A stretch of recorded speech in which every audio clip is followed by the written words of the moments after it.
মানে আমরা ব্লেস যে আমাদের কাছে হাত আছে, এবং মানুষই একমাত্র প্রাণী যারা হাতের নির্দিষ্ট করে ব্যবহার করতে জানে, এবং তার মধ্যে পিনসার গ্র্যাপস বলে একটা থাকে, আমরা লিখতে পারি, পড়তে পারি, ছুরি দিয়ে সেলাই করতে পারি, এবং অবভিয়াসলি মোবাইলকে স্ক্রলও করতে পারি। এই হাতের যত্ন নেওয়া খুব জরুরি। মাঝে মাঝে হাতের আঙুলের মধ্যে একটু স্ট্রেচিং এক্সারসাইজ করা, আঙুলগুলোর শক্তি বাড়ানোর জন্য একটু মুভমেন্ট করে নেওয়া। আমাদের যে কম্পিউটার কিংবা মোবাইলের যে স্ক্রিন থাকে, তাই সেই স্ক্রিনের লাইট অ্যাডজাস্টমেন্ট ঠিকঠাক করে যেন থাকে, এবং সেটা আমরা চেষ্টা করতে পারি যতটা শরীরের সামনে থেকে একদম ব্যবহার করতে পারি। ইরেক্ট পশ্চার যেন আমাদের সোজা থাকে, সেই অবস্থায় যদি আমরা এই সমস্ত ডিভাইসকে ব্যবহার করতে পারি, বেশিক্ষণ ঘাড় ঝুঁকিয়ে কাজ করব না, শুয়ে শুয়ে কাজ করব না, এবং ইরেক্ট পশ্চার মেনটেন করে কাজ করব তাহলে, এবং অবভিয়াসলি অপ্রয়োজনে আমরা ব্যবহার করব না। এই কতগুলো কথা যদি আমরা মেনে চলতে পারি, আশা করা যায় আমরা ভালো থাকতে পারবো। স্টুডিওর ঘড়িতে 9:31 হয়ে 45 সেকেন্ড। অতএব স্টুডিও এন্ডে আমরা দুজন, মৌসুমী এবং সঞ্জয়, রেডি। এবং ইতিমধ্যে আপনারা আমাদের ফেসবুক পোস্ট থেকে জেনে গিয়েছেন যে আজ মঙ্গলবার যেহেতু আরোগ্য, তাই আমাদের স্টুডিওতে অতিথি হিসেবে কে রয়েছেন। অতিথি হিসেবে কে রয়েছেন সেটাতে যাব, কিন্তু তার আগে বলি যে আজকের যে বিষয়টা, মানে জীবনের প্রতিটি পর্যায়ে, মানে মায়ের পেটে যখন আমরা আসি, ঠিক তখন থেকে শুরু করে বৃদ্ধ বা বৃদ্ধা বয়স পর্যন্ত ফিজিওথেরাপির যে কতটা গুরুত্ব, সেটা নিয়েই কিন্তু আজকের কথা হবে আপনাদের সাথে। তবে আজকের কথা বলার জন্য শুধু যে আমরা থাকি তা নয়, আমি জানি আপনারা জানেন, তাও আরও একবার বলে দিই যে আজকের আমাদের সাথে আর রয়েছেন ডক্টর কাজী আরাফাত বাসির, পিটি, এবং নিউরো ডেভেলপমেন্টাল ফিজিওথেরাপিস্ট হিসেবে কিন্তু তিনি পরিচিত। এবং তার থেকে, যেমনটা বললাম, যে জীবনের একদম শুরু, মানে মায়ের পেটে থেকে যবে থেকে আমরা এসেছি তবে থেকে একদম বৃদ্ধা পর্যন্ত, ঠিক কি কি ফিজিওথেরাপি দ্বারা ঠিক হয়, বা ফিজিওথেরাপি এই সময়গুলোতে কোন কোন পর্যায়ে কিরমভাবে কাজ করে, সেগুলো নিয়েই আজকের কথা বলবো। আরোগ্যতে মৌসুমী, সঞ্জয় রয়েছি, আপনারা আছেন ফেসবুক লাইভে। এবং ডাক্তার বসে যেহেতু রয়েছেন, ফলে আমাদের আজকের বিষয় জীবনের প্রতিটি পর্যায়ে ফিজিওথেরাপির গুরুত্ব। একেবারে খুঁটিনাটি যতটা পারবো আমরা ততটা ওর কাছ থেকে জেনে নিতে পারবো, কারণ এমন সুযোগ তো রোজ রোজ আসে না। ডাক্তার বসিরের কাছে, ডাক্তার বসির স্বাগত জানাচ্ছি। স্বাগত জানাই। স্বাগত জানাই। আচ্ছা, একটা কথা আমার খুব জানতে ইচ্ছা করছে প্রথমেই, সেটা হচ্ছে যে যখন কোনো রকম যন্ত্রণার কথা শুনি, অনেকেই বলে যে ফিজিওথেরাপি করাতে হবে। আচ্ছা, মনের যন্ত্রণার ক্ষেত্রেও কি ফিজিওথেরাপিটা কাজ করে? খুবই ইন্টারেস্টিং প্রশ্ন। প্রথমে ফিজিওথেরাপি বিষয়ে বলতে গেলেই আগে জানতে হবে যে ফিজিওথেরাপি সাবজেক্টটা কী। মডার্ন মেডিকেল সায়েন্সের মধ্যে যে সমস্ত আধুনিক সাবজেক্টগুলো রয়েছে চিকিৎসা পদ্ধতি নিয়ে, তার মধ্যে একটি হলো ওষুধ সেবন বা কোনো কনজিউমেবল মেডিসিন কিংবা ড্রাগ। সেটা বিভিন্ন পদ্ধতিতে নেওয়া হয়, মুখে খাওয়া হয়, ইন্ট্রাভেনাস ড্রিপ দেওয়া হয়, কিংবা বিভিন্নভাবে নিয়ে শরীরকে ঠিক করার একটা পদ্ধতি আছে। এছাড়াও একটা শল্য চিকিৎসা বলে একটা পদ্ধতি আছে, যেই চিকিৎসার মাধ্যমে শরীরের কোনো অঙ্গ যদি বিকল হয় তাকে কখনো রিপেয়ার করা হয়, কখনো কেটে বাদ দিয়ে সেটাকে চিকিৎসা করা হয়। তার সঙ্গে সঙ্গে আরেকটা ইম্পর্টেন্ট গুরুত্বপূর্ণ চিকিৎসা পদ্ধতি হলো, সেটি হলো ফিজিওথেরাপি, যেইখানে নির্দিষ্ট এক্সারসাইজের মাধ্যমে, পশ্চারাল কারেকশন এবং লাইফস্টাইল মডিফিকেশনের মাধ্যমেই মানুষকে সুস্থ করে তোলা হয়। এবার এই ফিজিওথেরাপি সাবজেক্টটি শুরু হলো কবে থেকে, এইটা নিয়ে একটু আলোচনা করা উচিত। প্রথম বিশ্বযুদ্ধ কিংবা দ্বিতীয় বিশ্বযুদ্ধের সময় প্রচুর সেনাবাহিনীতে যারা থাকতেন তারা আহত হতেন এবং বিভিন্ন রকমভাবে তাদের বিকলাঙ্গতা আসতো। তো এই সমস্ত বিষয়কে অ্যাড্রেস করার জন্য একটু স্ট্রাকচারাল ফরমেশনের চিকিৎসা পদ্ধতি শুরু হয়, যেটা ফিজিক্যাল রিহ্যাবিলিটেশন, যাতে তারা সমাজের আবার মূল স্রোতে ফিরে আসতে পারেন। তো তখন থেকেই আস্তে আস্তে ফিজিওথেরাপি জনপ্রিয়তা বাড়ে। দিনের সঙ্গে সঙ্গে যত সময় গড়তে থাকে তত এই ফিজিওথেরাপির গুরুত্ব এবং তার প্রয়োজনীয়তা বাড়তে থাকে। ফলে এখনকার দিনে ফিজিওথেরাপি কিন্তু বিভিন্ন ব্রাঞ্চ নিয়ে কাজ করেন। আমরা যেমন শিশুদের নিয়ে কাজ করি, তো আমরা শিশু বিশেষজ্ঞ ফিজিওথেরাপিস্ট। এরকম যারা মানে অর্থোপেডিক ফিজিওথেরাপিস্ট আছেন, যারা হাড় ব্যথা যন্ত্রণা নিয়ে কাজ করেন। এছাড়াও যারা মহিলাদের স্বাস্থ্য নিয়ে কাজ করেন, গাইনি ফিজিওথেরাপিস্ট। এবং খুব ইম্পর্টেন্ট সেটা হচ্ছে যে স্পোর্টস ফিজিওথেরাপিস্ট, যারা স্পেশালি স্পোর্টস নিয়ে কাজ করেন। আর এক ধরনের ফিজিওথেরাপিস্ট আছেন যারা মূলত হসপিটাল সেট আপের মধ্যে অ্যাকিউট কেয়ারে সবসময় সার্ভিস দিয়ে যাচ্ছেন, যাতে পেশেন্টকে আর্লি উইনিং করা যায়। তো তাদেরকে আমরা কার্ডিওপালমোনারি, এই সাবজেক্টে তো এত ভার্সেটাইল একটা সাবজেক্ট, তো তার জন্যই এটা খুব গুরুত্বপূর্ণ আলোচনা করা। তো আশা করছি আমরা মানে আমরা যদি ভালো থাকি ফিজিওথেরাপি করে তাহলে মন ভালো থাকবে, তাই মনের যন্ত্রণাও সারানো যায় আর 100 কি। বার 100 বার 100 বার। মানে আপনি যেমন বললেন তাতে করে আমাদের দ্বিতীয় প্রশ্নটা এখন ইনক্লুডেড হয়ে গেল আপনার মধ্যে, যে আমরা ভাবছিলাম আমরা এই প্রশ্নটা রাখবো যে কোন কোন রোগে হয়। মানে আপনার কথা শুনে মনে হচ্ছে যে সব রকমের রোগেই ফিজিওথেরাপি একটা খুব গুরুত্বপূর্ণ ভূমিকা আজ মতো আজকের দিনে। একদম একদম। বেশ, এই যে একদম প্রথম থেকেই শুরু করি, যেটা আমি মানে শুরুতেই বলেছিলাম যে মায়ের পেটে যখন আমরা থাকছি ঠিক সেই সময় গর্ভাবস্থায় মেয়েরা যারা মা হচ্ছেন তাদের কি ফিজিওথেরাপির প্রয়োজন ভালো থাকার জন্য? একদম। আজকের দিনে এটি খুব গুরুত্বপূর্ণ একটি প্রশ্ন। কেন গুরুত্বপূর্ণ? প্রেগনেন্সি একটা ন্যাচারাল বিষয়, ইটস আ কমপ্লিটলি ফিজিওলজি। প্রেগনেন্সিতে ভালো মা এবং ভালো বাচ্চার জন্য 3টে আবশ্যিক ফ্যাক্টরের প্রয়োজন। একটি হলো সুষম খাবার গ্রহণ করা, 2 নম্বর হচ্ছে শারীরিক এক্সারসাইজ কিংবা কসরত করা, এবং তার সঙ্গে হচ্ছে মেন্টাল হেলথ। আমরা যারা গাইনি ফিজিওথেরাপি নিয়ে প্র্যাকটিস করেন তাদের এই সাবজেক্টটি খুবই গুরুত্বপূর্ণ, কারণ প্রেগনেন্সির সময় এই দীর্ঘ 9 মাস 10 দিনের মধ্যে শারীরিকভাবে প্রচুর রকমের পরিবর্তন দেখা যায়। তাদের হরমোনাল চেঞ্জেস হয় এবং শারীরিকভাবে তার গঠনগত অনেক পরিবর্তন হয়। ফলত এই পরিবর্তনগুলোকে মানে মাথায় রেখেই দৈনন্দিন কাজকর্মের সঙ্গে সঙ্গে বেশ কিছু এক্সারসাইজ প্রোগ্রাম যদি ঠিকঠাক করে ডিজাইন করা যায়, তাহলে একটা সুস্থ মাও যেরকম সুস্থ থাকবেন, তার সঙ্গে তার যে শিশুটি আসছে তারও কিন্তু সুস্থতাটা অনেকটাই ডিপেন্ড করবে এর উপরে। বেশ, এবং প্রেগনেন্সির পরে মানে পোস্ট প্রেগনেন্সি অনেকেই বলেন যে আমার কোমরে খুব ব্যথা বা পিঠে ব্যথা। অনেকে আবার এটাও ভাবেন যে পিঠের যে ইঞ্জেকশনটা দিয়ে তাকে অবশ করা হয় তো সেটার জন্যই ব্যথা। তো এই যে ব্যথাগুলো সেগুলো থেকে কি ফিজিওথেরাপি আবার আমাদের উদ্ধার করতে পারে? মানে এটা তো গর্ভাবস্থার কথা গেল, যখন হয়ে গেল সন্তান তারপরে? একটু আগের থেকেই যদি বলি, গর্ভাবস্থাতে কি হয়, আমাদের ইউটেরোর মধ্যে বাচ্চাটি বাড়তে শুরু করে। তো বাচ্চাটা যখন বাড়তে শুরু করবে তার হিসাবে আমাদের কিন্তু পশ্চাৎ চেঞ্জ হয়, আমাদের পিঠের হাড়টা বাঁকতে শুরু করে এবং পেটটা সামনের দিকে এগোতে শুরু করে। ফলত পেটের মাসেল একটা পাতলা পর্দার মতো, যেটা যারা অ্যাথলেট আছেন কিংবা যারা নায়িকারা আছেন তারা অনেক সময় 6 প্যাক বানিয়ে থাকেন, এটাকেই বিভিন্ন রকমের লাগে। কিন্তু প্রেগনেন্সির সময় এই সমস্ত মাসেলগুলো কিন্তু স্ট্রেচ হয়ে যায় because of the overload of use of that muscles.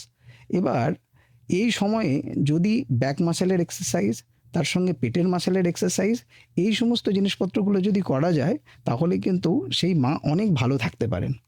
আর একটা কথা উল্লেখ করব, সেটি হচ্ছে যে ইউজ অফ হ্যাপি হরমোনস। এটা কিন্তু খুব গুরুত্বপূর্ণ। বাচ্চার যখন জন্মানোর আগেই আমরা যে ফিজিওথেরাপিতে যেইভাবে আমরা ডিজাইন করি ক্লাসগুলোতে, সেখানে কিন্তু ইটস এ কাপল ক্লাস হয়। কারণ একটা যখন মানে বাঘ সিংহীরও যখন বাচ্চা হয়, তখন বাঘিনী যখন একটা বাঘের জন্ম দেন, তখন কিন্তু যে মেল পার্টনার থাকে সেই কিন্তু তাকে টেক কেয়ার করেন, প্রোটেক্ট করেন। যত বেশি করে এইভাবে করা হয় তখন হ্যাপি হরমোন খুব সুন্দরভাবে নিঃসৃত হয় এবং যা তাদেরকে এই যে জার্নিটাকে আরও সুন্দর করতে হেল্প করে। সেহেতু কাপেলের ক্লাস, দুজন কিভাবে থাকবেন, প্রেগনেন্সির সময় কিভাবে ব্রিদিং তাদের হেল্প করবে এবং প্রেগনেন্সির জার্নি কিভাবে হবে, সেইটা কিন্তু খুব গুরুত্বপূর্ণ। তো কাজেই প্রি ডেলিভারি এই প্রোগ্রামগুলো যদি ফিজিওথেরাপিস্টের কাছ থেকে যদি শিখে নেওয়া যায়, এবং প্রেগনেন্সির পরে যেটা বললাম যে পেটের মাংসপেশিগুলো অনেকটা সরে যায়, এটাকে বলা হয় ডায়াস্টিসিস রেকটাই। তো এই এক্সারসাইজ যদি ভালো করে প্রথমে এবং পরে যদি করা যায়, তাহলে যে গর্ভবতী মহিলা ছিলেন তার পেট আবার সে নিজের জায়গায় চলে আসবে, স্পাইনও তার নিজের জায়গায় ফিরে আসবে, এবং ইট ইজ আ শারীরবৃত্তীয় প্রক্রিয়া, এবং খুব তাড়াতাড়ি তিনি কিন্তু তার আগের দৈনন্দিন কাজকর্মে ফিরতে পারবেন। তাতে কিন্তু ওই ইঞ্জেকশনের জন্য ব্যথার এই অভিযোগ তাকে করতে হবে না। এবার একদম চলে আসি নিওন্যাটালের কথায়। একদম সদ্যজাত একটি শিশু, তার ক্ষেত্রে কি কোনো ফিজিওথেরাপি কখনো প্রয়োজন বা আদপেই প্রয়োজন? আচ্ছা, এটি খুব গুরুত্বপূর্ণ প্রশ্ন। আমাদের যদি ওয়েলদি যদি নেশন বানাতে হয়, তাহলে কিন্তু শিশুর যত্ন নিতেই হবে, এছাড়া কোনো উপায় নেই। আর এই পৃথিবীতে যদি সব থেকে অসহায় কোনো প্রাণী থাকে, তা হলো মানব শিশু। আপনাদের একটু উদাহরণ দিয়ে বলি। যদি দেখেন কোনো একটা আস্তাবলে কিংবা একটা গোশালায় যদি আগুন লেগে যায়, তাহলে দেখবেন কোনো গরু কিংবা কোনো ঘোড়া কিন্তু মারা যায় না, তারা বাইরে দৌড়ে চলে যায়। কিন্তু একটা এনআইসিউর মধ্যে যদি কোনো আগুন লাগে কিংবা দুর্ঘটনা ঘটে, তখন তাদের বাচ্চাগুলোকে আমাদেরকে রেস্কিউ করতে হয়। কারণ একটা মানুষ যখন জন্মায়, মানব শিশু, তার মস্তিষ্ক কিন্তু অপরিণত থাকে।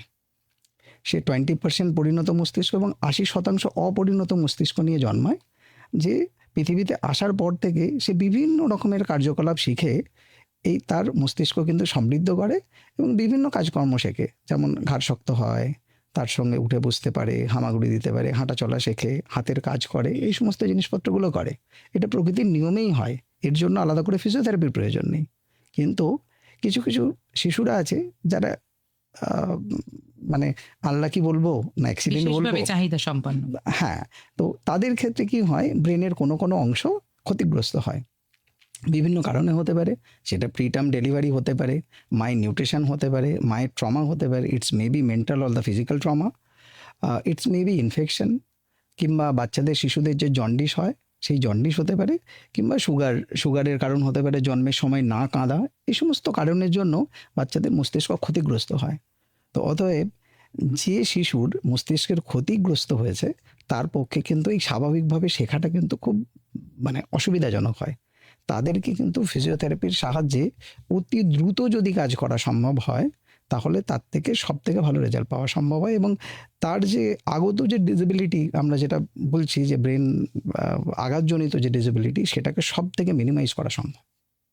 বেশ, পেডিয়াট্রিক থেরাপি যেটা আছে, সেটা আপনি বলছিলেনও যদিও বিশেষ চাহিদা সম্পন্ন শিশুদের ক্ষেত্রে, কিন্তু কোন কোন বিশেষ চাহিদা সম্পন্ন শিশুদের ক্ষেত্রে এই পেডিয়াট্রিক থেরাপিটা দেওয়া যেতে পারে?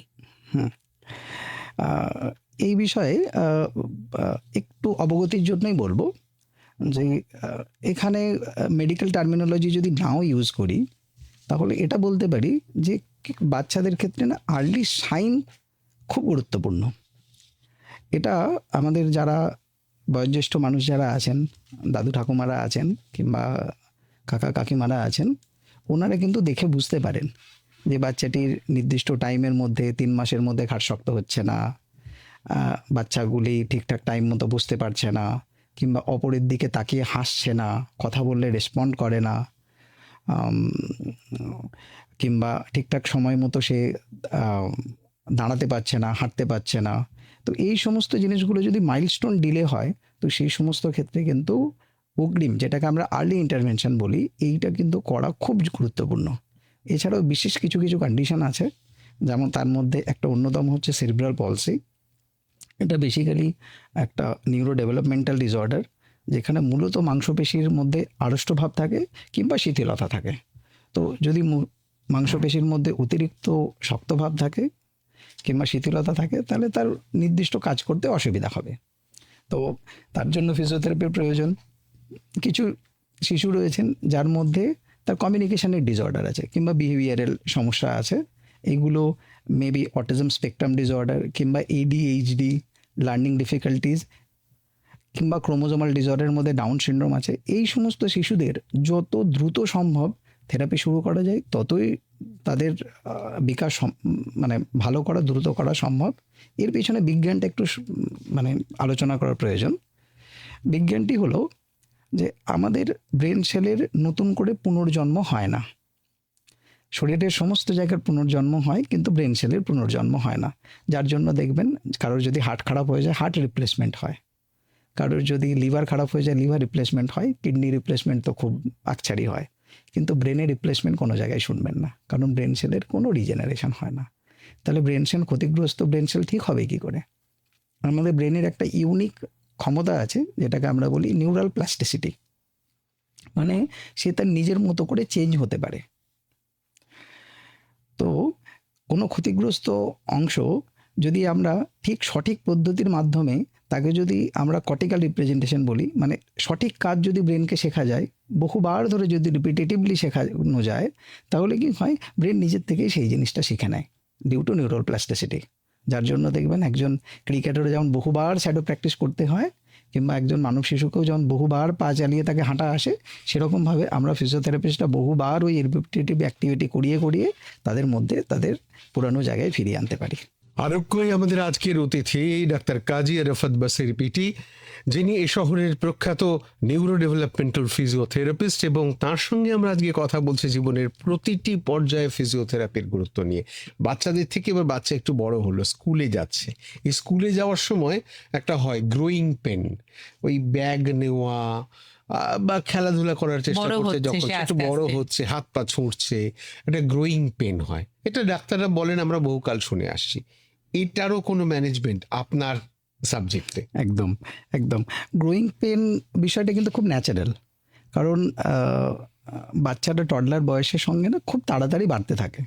তো বাড়ার মধ্যে হাড়ের বাড়া আর মাংসপেশির বাড়ার মধ্যে যখন একটু সামঞ্জস্যের যখন অভাব ঘটে, তখনই কিন্তু ওই যেটা গ্রোয়িং পেন বলি, সেই গ্রোয়িং পেনগুলো হয়। মূলত যদি এই সময়েতে এটা খুব বেশি চিন্তা করার প্রয়োজন হয় না, একটু জল খাওয়ানো এবং তার সঙ্গে যে রুটিন যেরকম এক্সারসাইজ যারা যেরকমভাবে করেন আর কি, খেলাধুলা করা বাচ্চার মধ্যে, এমনি বাচ্চাদের জন্য আলাদা করে যে বিশাল কিছু রুটিন করতে হবে তা নয়, কিন্তু বাচ্চার রেগুলার খেলাধুলা করাটা জরুরি, যেটা এখনকার বাচ্চাদের মধ্যে সম্ভব হয় না। তারা এত বেশি পড়াশোনার মধ্যে, এত বেশি তাদের মানে পড়াশোনার কারিকুলামই এত বেশি থাকে যে তারা খেলার মানে মাঠের মুখ তারা দেখতে পান না। বাট এটা আমরা দর্শক বন্ধু সবাইকে অনুরোধ করব, তারা যদি বাচ্চাদেরকে বেশি বেশি করে খেলার প্রতি আগ্রহ দেখাতে শুরু করেন, তাহলে কি হবে, তাদের মাসেল এবং তার হাড়ের বিকাশের যে সামঞ্জস্য, এইগুলো কিন্তু অনেক বেশি ভালো থাকবে এবং ব্যথা যন্ত্রণা কম থাকবে। এছাড়াও আরও দুই একটা সমস্যার মধ্যে বাচ্চাদের মধ্যে স্থূলতা বা ওবেসিটি, এটাও কিন্তু আস্তে আস্তে বড় আকার ধারণ করছে। তো কাজে এই বিষয়েও কিন্তু নজর রাখা দরকার। বাচ্চার হাইট, ওয়েট, এগুলো যদি নিয়মিত করে মনিটর করা যায় এবং বাচ্চাকে যদি খেলার পরিবেশ তৈরি করে দেওয়া যায়, মানে ফিজিক্যাল অ্যাক্টিভিটির সঙ্গে যে খেলাধুলা হয়, সেইগুলো যদি করে দেওয়া যায়, তাহলে কিন্তু বাচ্চার বিকাশ স্বাভাবিক হওয়া সম্ভব। এই যে স্কুলের কথা বলছিলেন, যে স্কুলের পড়াশোনার চাপে এখন খেলাধুলা হচ্ছে না, এই স্কুলের পড়াশোনার চাপটা শুধু পড়াশোনার চাপ না, ব্যাগের চাপও অনেকটা। মানে বই পিঠে এতটাই ভারী হয়ে যায় ব্যাগ, সেক্ষেত্রে দেখা যায় যে কাঁধের যন্ত্রণা হয়, ঘাড়ের যন্ত্রণা হয় খুব ছোট বয়সে। তো সেটার থেকে মানে বই তো নিয়ে যেতে হবে, তো ব্যাগ নেওয়ার কি কোনো তেমন পদ্ধতি রয়েছে, বা ব্যাগ নিয়ে ব্যথা হলে বাড়িতে কি কোনো রেমেডি রয়েছে যেটা করে তৎক্ষণাৎ সারানো যায়? একদম। ব্যাগ নেওয়ার পদ্ধতিগতভাবে ভারত সরকারের থেকে একটা নির্দিষ্ট রুল করা আছে যে শরীরের 10 ভাগের 1 ভাগ সে বাচ্চা তার ব্যাগ ক্যারি করতে পারবে।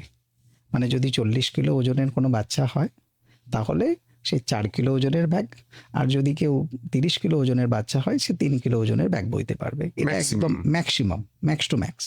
এছাড়াও ব্যাগ ডেফিনেটলি ব্যাগ ক্যারি করার পদ্ধতি আছে, সেটা হচ্ছে ব্যাগকে তার নির্দিষ্ট সাইজ মতো হতে হবে অ্যাকর্ডিং টু দ্যাট বাচ্চার যে মানে হাইট এবং তার বডি বিল্ড, এবং যতটা সম্ভব স্ট্র্যাপটিকে যদি জোর করে পিঠের সঙ্গে লাগিয়ে ব্যবহার করে, তাহলে কিন্তু তার ব্যাগটা অনেক বেশি ইরেক্ট থাকবে এবং সোজা থাকবে, যেটাও কিন্তু তার এই ব্যাক পেনগুলো কমাতে অনেক বেশি হেল্প করবে এবং পশ্চারের অ্যালাইনমেন্ট যেটা বলে, সেটা কিন্তু ঠিক রাখতে সাহায্য করবে। বেশ। একটা বসেন, এই বাচ্চারা বড় হচ্ছে সব ঠিক, এবং আপনার কাছে এতক্ষণে যা শুনলাম যে সব পর্যায়ে হতে পারে, পর্যায়গুলো তো আরো ডিটেইলে আমরা যাব। আচ্ছা, একটা কথা আমাকে বলুন তো, যে ফিজিওথেরাপি যে করা হয় সেটা কি মূলত ব্যথা কমানোর জন্য? মানে আমার কোনোভাবে ব্যথা ট্যাথা লাগলো বা ব্যথা লাগছে, তাহলে আমার ব্যথা কমানোর জন্যই একমাত্র, নাকি আর কোনো উপকার আছে? না, ফিজিওথেরাপি কিন্তু এটি একটি ফলিত বিজ্ঞান। আমরা মূলত প্যাথোলজি নিয়েই কাজ করি। মানে যদি শরীরের ভাবে কোনো রকমভাবে কোনো অসুবিধা হয়, সেই অসুবিধাকেই মূলত আমরা ট্রিট করি। এছাড়াও বেশ কিছু ক্ষেত্রে, যেমন মানে অফিস আর্গোনমিক ডিজাইনিং এর ক্ষেত্রে ফিজিওথেরাপির অনেক বেশি রোল আছে। তো তার জন্য কর্পোরেট যে সমস্ত অফিসগুলো আছে, তারা কিন্তু আলাদা করে তাদের ফিজিওথেরাপি কনসালটেন্ট থাকেন, যারা এই যে রেগুলার যে তারা ওয়ার্ক লাইফের যে তাদের যে পশ্চার বিশেষত এই চেয়ারের মধ্যে বসে থাকা, কম্পিউটার স্ক্রিনের দিকে তাকিয়ে থাকা। তো এই সমস্ত পশ্চার নিয়ে তারা কিন্তু লাইফস্টাইল ডিজাইনিংয়ের উপর হেল্প করেন, কিন্তু মূলত ফিজিওথেরাপি প্যাথোলজি নিয়েই কিন্তু কাজ হয়। বেশ। এই প্রশ্নটা আমার মনে আসছিলই, আপনি বলেই দিলেন। সেটা হচ্ছে যে যাদের কাজ মানে ঘন্টার পর ঘন্টা এক জায়গায় বসে কোনো কিছু ডেস্কের সামনে হোক বা যে কোনো এরকম কাজ যেটা বসেই একমাত্র করতে হবে তাকে, তাদের ক্ষেত্রে কি সাজেশন দেবেন? কেননা এইটা করতে গিয়ে পিঠ, ঘাড়, কোমর সব একেবারে যাই যাই অবস্থা। একদম তো তাদের ক্ষেত্রে আপনি কি সাজেশন দেবেন যে কি করবে তারা? একদম যারা দীর্ঘ সময় ধরে বিভিন্ন অফিস কাজ করেন এবং কম্পিউটার স্ক্রিনের সামনে কাজ করেন, তাদের জন্য একটাই সাজেশন যে না, পশ্চারকে ঠিক রাখতে হবে। প্রথম কথা, পশ্চার মানে আমাদের স্পাইনের যে অ্যালাইনমেন্ট আছে ওই অ্যালাইনমেন্টকে মেনটেন করতে হবে। মিনস আমরা বসার সময় কোমরের পিছনে অল্প একটু সাপোর্ট নিতে পারি, পিঠটাকে সোজা রাখতে পারি, ঘাটকে সোজা রাখতে পারি, এইভাবে আমরা কাজ করতে পারি। প্রয়োজনে আমরা যদি স্ক্রিনকে আমরা আমাদের নিজেদের আই সাইটের চোখের সামনে যদি সমানভাবে রাখতে পারি, সেটাও কিন্তু আমাদের কাজের জন্য সুবিধাজনক। এবং কিছুক্ষণ পরে পরে তার যদি বডির মধ্যে একটু স্ট্রেচ করা, ফ্রি হ্যান্ড স্ট্রেচ, মানে ধরুন 1 ঘন্টা কিংবা 1.5 ঘন্টা পরে যদি 2 মিনিটের জন্য উঠে একটু দাঁড়িয়ে যদি স্ট্রেচ করা হয়, একটু ঘুরে টুরে এসে আবার নতুন করে বসে আবার কাজ করলেন, সেইগুলোও কিন্তু অনেক বেশি আরামে দিতে হেল্প করবে। এছাড়াও কিছু কিছু মানে এক্সারসাইজ আছে যেগুলোকে আমরা বলি কোর স্ট্রেনথেনিং এক্সারসাইজ কিংবা অ্যাবডোমিনাল এক্সারসাইজ। বিকজ আমাদের মানে পেটের মাংসপেশিকে কিন্তু অনেক কিছু ধারণ করতে হয়। মানে পেটের মাংসপেশির জন্য কিন্তু আলাদা করে কোনো হাড় নেই, সামনে কিচ্ছু নেই, শুধু পেটের মাংসপেশি আছে এবং তার স্ট্রাকচারটাও কিন্তু অনেকটা ফ্ল্যাট। তো কাজেই পেটের মাংসপেশির জন্য শক্তি বাড়ানো এবং পিঠের মাংসপেশির মধ্যে ব্যালেন্স ক্রিয়েট করা, এইটা খুব জরুরি। এই ব্যালেন্স যদি আমরা মেনটেন করতে পারি তাহলে আমাদের শরীরের অ্যালাইনমেন্টও ভালো থাকবে এবং কোমরের ব্যথা, পিঠের ব্যথাও কিন্তু অনেকটা ভালো থাকবে। বেশ, আমরা আরেকটা জায়গায় খুব ভাবার চেষ্টা করছি, মানে যাওয়ার চেষ্টা করছি। তাহলে এই যে ফিজিওথেরাপির আপনি যাবতীয় কিছু যা বলছেন, তাতে আমাদের একটা মনে হচ্ছে যে ব্যথা কমানো তো রয়েছে, উপকার অন্যান্য রয়েছে। তাহলে ফিজিওথেরাপির সঙ্গে ব্যায়াম, কারণ আপনি বিভিন্ন এক্সারসাইজের কথা বলছেন, তার তফাৎটা কোথায়? যেটা আমি বললাম যে ফিজিওথেরাপিস্টরা যে ব্যায়ামগুলো করান টু টু ট্রিট দ্য প্যাথোলজিস, মূলত মানে প্যাথোলজি মানে কি, যদি কোনো অসুবিধা হয় সেটা ক্রিয়েট করার জন্য।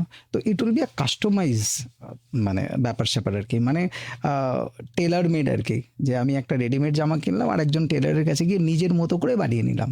তো যার জন্যই ফিজিওথেরাপির এত বেশি গুরুত্ব যে আমার নির্দিষ্ট সমস্যার জন্য নির্দিষ্ট রকমের ব্যায়াম করাটা জরুরি। তো সেটা কিন্তু ওই কোনো রকম ইউটিউব থেকে কিংবা কোনো ইন্টারনেট থেকে কিংবা কোনো বই থেকে দেখে করাটা খুব মুশকিল। কারণ নির্দিষ্ট মাংসপেশি, নির্দিষ্ট নার্ভ, তার জন্য কিন্তু নির্দিষ্ট কাজকর্ম, সেটা কিন্তু একজন উপযুক্ত বিশেষজ্ঞ ফিজিওথেরাপির পরামর্শ নেওয়াটাই কিন্তু বাঞ্ছনীয়। যোগব্যায়াম বলতে যেগুলোকে আমরা বুঝি, ফিজিওথেরাপির ভিতরে কি সেই যোগব্যায়ামগুলো আছে? হ্যাঁ, কিছুটা অংশে যোগব্যায়াম এবং ফিজিওথেরাপি একই রকমের হয়।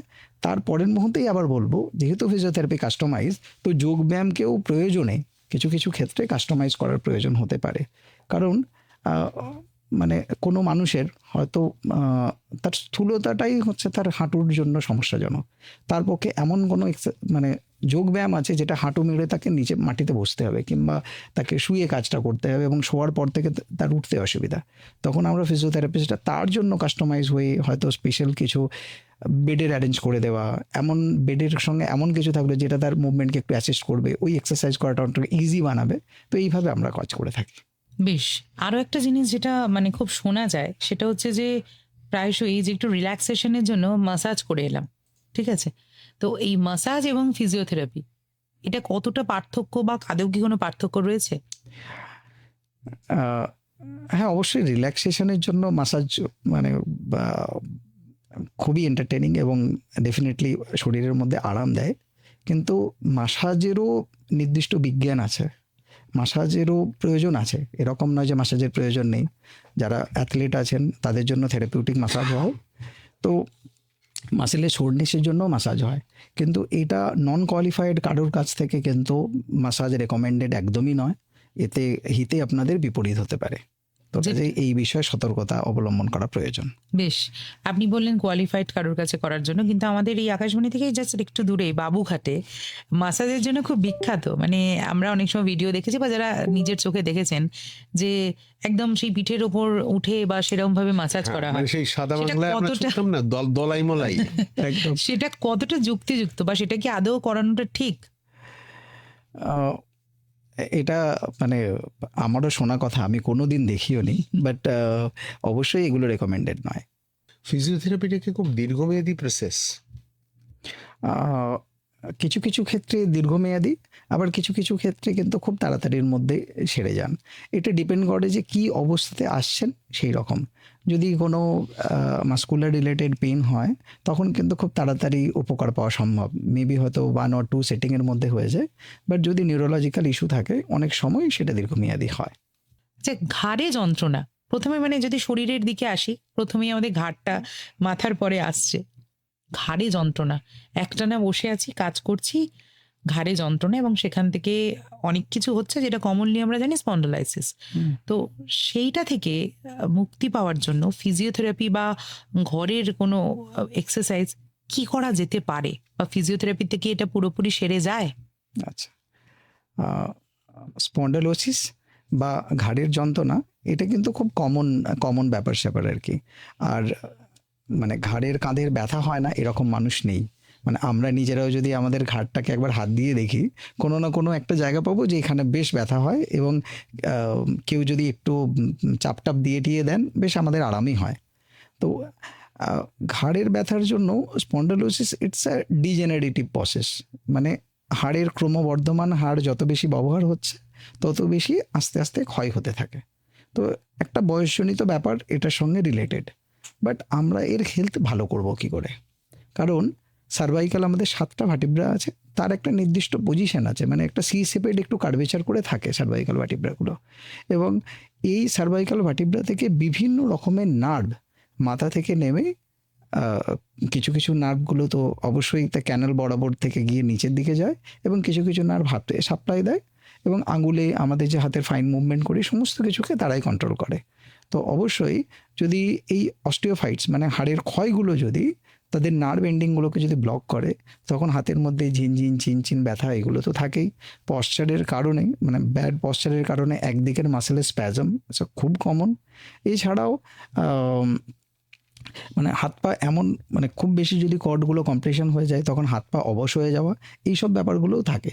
তো অতএব প্রথম থেকেই যদি আমরা যেটা বললাম যে পশ্চার যদি মেনটেন করা যায়, লাইফস্টাইল যদি মেনটেন করা যায়, বেসিক কিছু হাড়ের এক্সারসাইজ যদি করা যায়, তাহলে আমরা এই হাড়ের হেলথ এবং তার সঙ্গে মাসেলের হেলথকে ভালো করতে পারি। কিন্তু যদি স্পেসিফিকলি যদি কোনো জায়গাতে ব্যথা হয় তো অবশ্যই তার জন্য বিশেষজ্ঞ ফিজিওথেরাপিস্টের সঙ্গে যোগাযোগ করা উচিত, এবং তিনি যেরকমভাবে গাইড করবেন, প্রয়োজনে কিছু ইলেকট্রিক্যাল মেশিনের দরকার হয়, সেই মেশিনের দ্বারাও থেরাপি সম্ভব, এবং কিছু ম্যানুয়াল থেরাপি যেটা হাত, মানে যিনি কোয়ালিফাইড ফিজিওথেরাপিস্ট থাকেন তিনি হাতের দ্বারা কিছু ফিজিওথেরাপি করে থাকেন। তো এই দুটো সংমিশ্রণে কিন্তু একটা খুব সুন্দর রেজাল্ট পাওয়া সম্ভব। বেশ, আচ্ছা, আমাদের ফেসবুক লাইভে অনেকেই আমাদের সাথে যুক্ত হয়েছেন। তার মধ্যে এই মুহূর্তে যাদবেন্দ্র পণ্ডা, জুখিয়া বাজার, কাঁথি, পূর্ব মেদিনীপুর থেকে তিনি বলছেন, শুভ সন্ধ্যা। শুভ সন্ধ্যা আপনাকেও। ভারী সুন্দর লাগছে, তিনি ফিজিওথেরাপি নিয়ে শুনছেন, অসাধারণ অনুষ্ঠান তিনি বললেন, এবং সেই সঙ্গে তিনি বলছেন যে সেই সন্ধে থেকে বাড়িতে কম্পিউটারে বসে অফিসের কাজ করছি, এখন কোমর ও ঘাড়ের ব্যথা হচ্ছে। প্রশ্ন লিখতে গিয়ে না করা প্রশ্নের উত্তরটা পেয়ে গেলাম। শ্রদ্ধেয় ডাক্তারবাবু এবং এফএম গোল্ডের সবাইকে আন্তরিক ধন্যবাদ, কারণ তিনি ভেবেছিলেন প্রশ্নটা করবেন, কিন্তু উনি অলরেডি আমাদের প্রশ্নটা করার আগেই উত্তর পেয়ে গিয়েছেন। তবু আমরা যাদবেন্দ্র পণ্ডার এই রেফারেন্সিং থেকে আপনার কাছে যাই। একটা হলো আজকালকার দিনে কম্পিউটারে কাজ, ফলে ডেস্কটপ হোক বা ল্যাপটপ হোক ইত্যাদি, কিন্তু কিবোর্ডের ওপর কনস্ট্যান্ট আঙুল চলছে। আরেকটা হলো আমরা মোবাইলে ব্যস্ত, এবং এটা অস্বীকার করার জায়গা নেই যে মোবাইলসে শুধু রিলস দেখছি বসে এরকম নয়, বা মোবাইলে কথা বলছি তা নয়, অফিসিয়াল কাজেও মোবাইল প্রচুর ব্যবহৃত হয়ে থাকে। এই যে দুটি যন্ত্র আমাদের শরীরে কি কি রকমের যন্ত্রণা দিতে পারে, আর তার থেকে মানে নিজেকে বাইরে রাখবো কি করে, অর্থাৎ ব্যবহার তো করতেই হবে, কিন্তু কি করলে আমি ভালো থাকবো সেটা যদি একটু বলেন। খুব মানে যুক্তিসঙ্গত প্রশ্ন এখনকার দিনে, কারণ আমরা কম্পিউটার এবং মোবাইল ছাড়া বাঁচতে পারবো না এখনকার দিনে।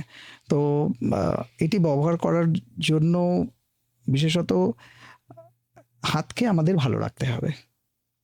ফিঙ্গারের মানে আমরা ব্লেস যে আমাদের কাছে হাত আছে, এবং মানুষই একমাত্র প্রাণী যারা হাতের নির্দিষ্ট করে ব্যবহার করতে জানে, এবং তার মধ্যে পিনসার গ্র্যাপস বলে একটা থাকে, আমরা লিখতে পারি, পড়তে পারি, ছুরি দিয়ে সেলাই করতে পারি, এবং অবভিয়াসলি মোবাইলকে স্ক্রলও করতে পারি। তো এই হাতের যত্ন নেওয়া খুব জরুরি। মাঝে মাঝে হাতের আঙুলের মধ্যে একটু স্ট্রেচিং এক্সারসাইজ করা, আঙুলগুলোর শক্তি বাড়ানোর জন্য একটু মুভমেন্ট করে নেওয়া, আমাদের যে কম্পিউটার কিংবা মোবাইলের যে স্ক্রিন থাকে তার সেই স্ক্রিনের লাইট অ্যাডজাস্টমেন্ট ঠিকঠাক করে যেন থাকে, এবং সেটা আমরা চেষ্টা করতে পারি যতটা শরীরের সামনে থেকে একদম ব্যবহার করতে পারি। ইরেক্ট পশ্চার যেন আমাদের সোজা থাকে, সেই অবস্থায় যদি আমরা এই সমস্ত ডিভাইসকে ব্যবহার করতে পারি, বেশিক্ষণ ঘাড় ঝুঁকিয়ে কাজ করব না, শুয়ে শুয়ে কাজ করব না, এবং ইরেক্ট পশ্চার মেনটেন করে কাজ করব, তাহলে, এবং অবভিয়াসলি অপ্রয়োজনে আমরা ব্যবহার করব না। এই কতগুলো কথা যদি আমরা মেনে চলতে পারি, আশা করা যায় আমরা ভালো থাকতে পারবো। আপনি পশ্চারের কথা বলছিলেন, তো সেখান থেকে আরেকটা প্রশ্ন আমার মাথায় আসছে যে এই যে পশ্চার কারেকশন, মানে অনেকেই দেখেছি যে একটু ঝুঁকে যায়, বা হয়তো এই বসে বসে কাজ করার জন্যই হাঁটার সময়ও তার একটা সেই ঝুঁকে যাওয়ার একটা প্রবণতা থাকে। তো এই পশ্চার কারেকশন, এটা ফিজিওথেরাপির দ্বারা কতটা ঠিক হয়, বা ফিজিওথেরাপির দ্বারা কি পুরোপুরি ঠিক হয়ে যায়? আচ্ছা, হ্যাঁ, ফিজিওথেরাপির তো অবশ্যই রোল আছে এখানে, এবং তার সঙ্গে সঙ্গে এখানে যার এই অসুবিধা হচ্ছে তাকে তো অবশ্যই সতর্ক থাকতে হবে, তার পশ্চারের বিষয়ে কনসাস থাকতে হবে। আর আরও কিছু কথাবার্তার মধ্যে বলা যেতে পারে যে আমাদের বেশ কিছু স্পেশাল বেল্ট হয়, যেই বেল্ট আমাদের পশ্চার কারেকশন করতে হেল্প করে। এরকমও বেল্ট পাওয়া যায় যে বেল্টগুলো হয়তো দেখে মনে হয় সফট, কিন্তু সেই বেল্ট থেকে আপনাদের একটা বডির মধ্যে একটা প্রোপিওসেপটিভ সেন্স আছে, মানে যেটাকে আমরা জয়েন্ট সেন্স বলি। শরীরের মধ্যে লাগানোর পর মনে হয় যে না, একটা শরীরকে একটু টান টান করে ধরে আছে, তো আমরা নিজের থেকে এই পশ্চারকে আমরা ইরেক্ট করে নিই। তো এইভাবে এই যে অ্যাডেড যে অর্থোসিসগুলো, এগুলোও কিন্তু আমাদের পশ্চার কারেকশনে বেশ কিছু হেল্প করে থ্রু প্রপিওসেপটিভ স্টিমুলাস। আর ডেফিনেটলি পশ্চার তো আমাদের বডি যেহেতু একদম সোজা তো নয়, শরীরে বিভিন্ন জায়গাতে তার হিসাব মতো বাঁক টাক আছে, তো ওই অ্যানাটমিকে ডিস্টার্ব না করাটাই ভালো, বাঞ্ছনীয়। বেশ। বেশ, কিন্তু আপনি বলছেন ডিস্টার্ব না করা বাঞ্ছনীয়। আমি জাস্ট আপনাকে একটু যোগ করার জন্য বলছি, মোবাইল ব্যবহার, কম্পিউটার ব্যবহার, বিশেষত এই দুটো ব্যবহারের ক্ষেত্রে আপনি বলছেন সব ঠিক রাখবো, ভাববো, কিন্তু ঠিক তো রাখা যায় না। তাহলে বিশেষ কোনো ব্যায়াম রেগুলার বেসিসে কিছু করা দরকার? হ্যাঁ, এর জন্য রেগুলার কিছু free hand exercise, basic stretching exercise, এবং যদি সম্ভব হয় মানে বাইরে একটু হাঁটতে বেরোনা, তার সঙ্গে যদি সুইমিংয়ের সুযোগ থাকে, এগুলো যদি করা যায় একসঙ্গে, তাহলে কিন্তু ওভারঅল হেলথ ভালো থাকে। আপনাকে চেনেন এমন একজন মানুষ তিনি ইনবক্স করেছেন, পূজা প্রামাণিক, বলছেন যে আপনি অত্যন্ত দক্ষ একজন ডাক্তার, এবং উনি আপনার কাছে খুব মানে যাকে বলা যায় রিহ্যাবিলিটেটেড হয়েছেন, সেই জন্য আপনার কাছে অত্যন্ত কৃতজ্ঞ। Thank you sir for a kind heart. So এটা একটা খুব গুড কমপ্লিমেন্ট, হ্যাঁ, এবং আমাদেরও ভালো লাগছে এটা বলতে পেরে। ডক্টর বাসির, আমরা এই ফিজিওথেরাপির বিভিন্ন আসপেক্ট নিয়ে কথা বলছি, আমরা ঘাড়ের ব্যথা নিয়ে কথা বলছিলাম, বিশেষত আজকে যেহেতু আমরা মোবাইল, কম্পিউটার, ল্যাপটপ ইত্যাদি ব্যবহার করি। কোমর, এই কোমরের ব্যথার দুটো জায়গা রয়েছে।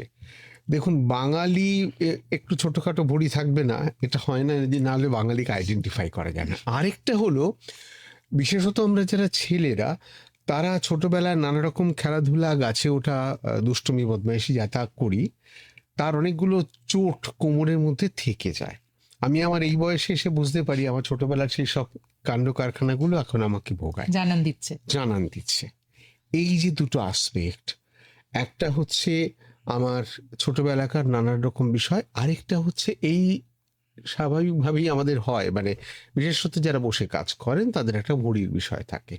এই ব্যাপার নিয়ে, কোমরটাকে নিয়ে এবার যদি আপনি, কোমরটা বাঁচাবো কি করে ফিজিওথেরাপি দিয়ে আর কি? কোমর বাঁচানোর উপায় আমি আগেই বললাম যে আমাদের অ্যাবডোমেনের যে মাসেল আছে ওটা কিন্তু খুব ফ্ল্যাট মাসেল, একদম পাতলা মাসেল, এবং ওর ভীষণ কাজ, মানে ওকে প্রচুর কাজ করতে হয়। একাধারে তাকে শরীরের অনেক অঙ্গ প্রত্যঙ্গকে তাকে সামনের দিকে ধরে রাখতে হয়, এবং তার সঙ্গে সঙ্গে ব্রিদিংয়ের ক্ষেত্রেও কিছু কিছু জায়গাতে তাকে হেল্প করতে হয়। তো এই মতো অবস্থাতে তো আমাদের যদি লাইফস্টাইল যদি খারাপ থাকে তো অবভিয়াসলি তার মধ্যদেশ তো বড় হবেই।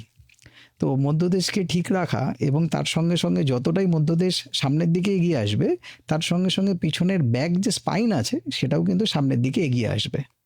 তো সুতরাং আমরা মানে কোর মাসেলের এক্সারসাইজ বলি এবং অ্যাবডোমিনাল মাসেলের এক্সারসাইজ যদি ঠিকঠাক করে করি, তার সঙ্গে ব্যাক মাসেলের এক্সারসাইজ যদি ঠিকঠাক করে করা যায়, তাহলে কিন্তু এই পুরানো চোট আঘাত বলুন কিংবা নতুন করে যে চোট আঘাত পাওয়া, এগুলো থেকে কিন্তু ভালো থাকা সম্ভব। বেশ, আমাদের একজন বন্ধু রয়েছেন লিস্টার, তার কথা মানে প্রশ্নটা আমরা নিয়ে নিই, তারপর আমাদের না কমার্শিয়াল ব্রেক আসে। এই মুহূর্তে নেই। এই মুহূর্তে নেই। বেশ, তো এই মুহূর্তে এই যে খেলাধুলার কথা সঞ্জয়দা বলছিল, ছোটবেলায় খেলাধুলার ফল এখন বুঝতে পারছেন বেশ হাড়ে হাড়ে আর কি, কোমরের হাড়ে হাড়ে। তো সেইখান থেকেই আসি, এই যে খেলাধুলা মানে স্পোর্টস থেকে কোনো ইনজুরি, স্পোর্টস ইনজুরিতে ফিজিওথেরাপির একটা ভূমিকা আছে, সেটা আমরা সবাই শুনি, এবং তৎক্ষণাৎ একটা রিলিফ পাওয়া যায়। স্পোর্টসম্যান যারা আমরা দেখেছি মাঠে ইনজুর হলো, সঙ্গে সঙ্গে ফিজিওথেরাপিস্ট বা ডক্টর গিয়ে মাসাজ করলেন বা কিছু করলেন, তার কিছুক্ষণ পরে আবার সে মাঠে ফিরলেন, এটা যে দেখেছি। তো এই স্পোর্টস থেরাপির ফিজিওথেরাপি মানে স্পোর্টস পার্সন যারা, তাদের ফিজিওথেরাপিটা কি একটু আলাদা? কারণ একটু আগে কথা হয়েছে যে ফিজিওথেরাপিটা একটু সময় লাগে, তো এই ক্ষেত্রে তৎক্ষণাৎ উঠে তারা আবার খেলতে পারে। আচ্ছা, অনেক ধন্যবাদ এই এই প্রশ্নের জন্য। আমরা যেরকম আলোচনা করছি যে ফিজিওথেরাপির অনেকগুলো বিভাগ আছে, সেরকম একটা গুরুত্বপূর্ণ বিভাগ হচ্ছে স্পোর্টস। স্পোর্টস ফিজিওথেরাপিস্ট যারা হন তারা কিন্তু একদম তৎক্ষণাৎ ফার্স্ট কন্ট্যাক্ট কাজ করেন। স্পোর্টসের ক্ষেত্রে ফিজিওথেরাপির গুরুত্ব অপরিসীম, এবং একজন ফিজিওথেরাপিস্টকে তার দক্ষতার সঙ্গে কোনো একটা ইনজুরি যখন অন ফিল্ড হয় তখন অন ফিল্ড খুব দ্রুততার সঙ্গে তাকে অ্যাসেস করতে হয়। আমরা যারা চেম্বারে প্র্যাকটিস করি তাদের কিন্তু অ্যাসেসমেন্ট করার জন্য অনেকটা সময় পায়, কিন্তু একটা লাইভ স্পোর্টসকে কিন্তু কখনো বন্ধ রাখা যায় না। তাহলে একজন দক্ষ ফিজিওথেরাপিস্ট তার কতটা বেশি দক্ষতা থাকতে হয় যে তিনি কিন্তু খুব দ্রুত এটা অ্যাসেস করেন। প্রয়োজনে কিছু লোকাল অ্যানালজেসিক জেল কিংবা স্প্রে ব্যবহার করেন যাতে তার ব্যথা বেদনা কম হয়, এবং অনেক সময় দেখা যায় যে রঙিন রঙিন বেশ কিছু টেপ শরীরের মধ্যে লাগিয়ে দেয়, যেটাকে আমরা বিজ্ঞানের পরিভাষায় বলি থেরাপিউটিক টেপিং। যেটাকে দিলে কি হয়, ওই মাসেলটা পার্টিকুলার মাসেলের উপরে যে ওভারলোডটা থাকে কিংবা যে ইনজুরিটা হয়েছে সেই ইনজুরি থেকে কিছুটা প্রতিহত করা যায়। এবং স্পোর্টসের ক্ষেত্রে যেরকম এটা অ্যাকিউট ব্যাপার হলো, সেরকম আরেকটা ইম্পর্টেন্ট ব্যাপার হচ্ছে স্পোর্টস ইনজুরি থেকে রিকভারি। কারণ ইনজুরি হয়তো খেলোয়াড়ের হয়ে গেল, তিনি হয়তো সেটা বেয়ার করে হয়তো খেললেন, কিন্তু তারপরে তো তার ইনজুরিটা তাকে অসুবিধা করবে, এবং সেই ইনজুরি থেকে রিকভারির ক্ষেত্রে স্পোর্টস ফিজিওথেরাপির গুরুত্ব অপরিসীম। তাকে যেমন body strength, conditioning, muscle balancing সমস্ত কিছু দেখতে হয়, তার সঙ্গে সঙ্গে তার পুনরায় রিহেবিলিটেশন মানে যাতে তিনি পুনরায় ফিরে আসতে পারেন সেই বিষয় দেখতে হয়। আমি একটা ঘটনার কথা উল্লেখ করব। আপনারা কিছুদিন আগেই শুনে থাকবেন আমাদের ভারতীয় ক্রিকেটের প্রখ্যাত উইকেট কিপার ঋষভ পান্তের একটা মারাত্মক ভয়াবহ কার অ্যাক্সিডেন্ট হয়েছিলেন। তো উনি কিন্তু আবার ফিরে এসছেন with a help of physiotherapy. উনি মানে এই ভিডিওও কিন্তু ভাইরাল হয়েছে যে উনি অ্যান্টি গ্র্যাভিটি ট্রেডমিলের মধ্যে হাঁটছেন, যেখানে বডি লো ইম্প্যাক্ট মানে বডির কোনো শারীরিক কোনো ইম্প্যাক্ট হচ্ছে না, কিন্তু লো ইম্প্যাক্ট এক্সারসাইজ প্রোটোকল খুব ভিগোরাসলি করার পরে ওনার কিন্তু দ্রুত উন্নতি সম্ভব হয়েছে। তো কাজে ফিজিওথেরাপির এই যে স্পেশালাইজেশনগুলো আমরা এগুলোকেই উল্লেখ করতে চাইছি যে যখনই কোনো অসুবিধা হবে স্পেশালাইজড যারা রয়েছেন তাদের কাছের থেকেই কিন্তু চিকিৎসা নেওয়ার খুব প্রয়োজন, এবং তাতে কিন্তু সুফল পাওয়া সম্ভব। এবং ওইটা বললাম যেটা কখনো অ্যাকিউট হতে পারে, কখনো সেটা দীর্ঘমেয়াদী হতে পারে, সব ক্ষেত্রেই কিন্তু বিশেষজ্ঞ ফিজিওথেরাপিস্ট যথার্থভাবে আপনাদেরকে হেল্প করতে পারবেন। আমি এই ব্যাপারে একজন বিখ্যাত অ্যাথলেটের কথায় যাই, মানে আপনার কথাকে কন্ট্রাডিক্ট করছি না, কিন্তু কার্ল লুইস একদম অলিম্পিকের সোনাজয়ী কিংবদন্তি অ্যাথলেট। তো কার্ল লুইসকে আমরা বেশ বছর কয়েক আগে দেখেছিলাম যে তিনি আর হাঁটতে পারছেন না, তাকে রীতিমতন টেনে নিয়ে যেতে হচ্ছে। এরপরে ওনার একটা ইন্টারভিউ বেরোয় বিবিসি নেটওয়ার্ক থেকে। সেই বিবিসি নেটওয়ার্কে কার্ল লুইস বলেছিলেন যে আমার শরীরের উপর যে ধকল গেছে তার যন্ত্রণা বা তার পাপ আমি এখন বহন করছি। কার্ল লুইসের সঙ্গে বিশ্বের সেরা ফিজিওথেরাপিস্ট ডক্টরস এরা ছিলেন। মানে গোটা আমেরিকার যে ব্যবস্থা, মেডিকেল সিস্টেম, আপনি আমার থেকে অনেক ভালো জানেন, এবং তার সঙ্গে কার্ল লুইসের মতন একজন মানুষ যারা অর্থের অভাব ছিল না, তার কেন এমন হলো? মানব শরীর আলাদা আলাদা, প্রত্যেকটা মানুষের শরীর আলাদা। আমরা পৃথিবীতে একজন মানুষের সঙ্গে অন্য মানুষের কিন্তু মিল নেই। মানে মায়ের গর্ভের যদি দুটো বাচ্চা জন্মায় তাহলে দুটো বাচ্চাই কিন্তু আলাদা হয়। তো কাজেই চিকিৎসা বিজ্ঞানরাও কিংবা চিকিৎসা করার সময় আমরা তার যে মানুষটি আমাদের সামনে আসেন তাদের কিন্তু আমরা সিমটম দেখি এবং তার মতো করে রেমেডি বের করার চেষ্টা করি। সেখানে যে সবসময় সফল হওয়া যায় তা সম্ভব নয়, কিন্তু আমরা তো অবশ্যই চাইবো যে সফল হওয়ার জন্যই সেই চিকিৎসা করা হয়। তো মানব শরীরের এমন এমন কিছু চিকিৎসা পদ্ধতি যেটা হয়তো রেসপন্ড নাও করতে পারেন, তার জন্য আবার রিঅ্যাসেসমেন্ট রিইভ্যালুয়েশন করার প্রয়োজন হয়। তো সেটা আমরাও দেখেছি আমাদের প্র্যাকটিসের ক্ষেত্রে। অনেক সময় অনেক পেশেন্ট আছেন যারা এক ধরনের টেকনিক ফলো করার পরে তাদের রেসপন্ড করছেন না। তাহলে আমাদেরকে ওই বিষয় থেকে ওই যে বলে না যে পুনরায় একটা ভাবনা করা যে কেন হচ্ছে না, কি হচ্ছে না, তার রিঅ্যাসেসমেন্ট করা, রিইভ্যালুয়েশন করা, তারপরে যদি আবার পুনরায় নতুন কোনো প্রোটোকল সেট করা যায় তাহলে কিন্তু আবার রেজাল্ট পাওয়া সম্ভব হয়।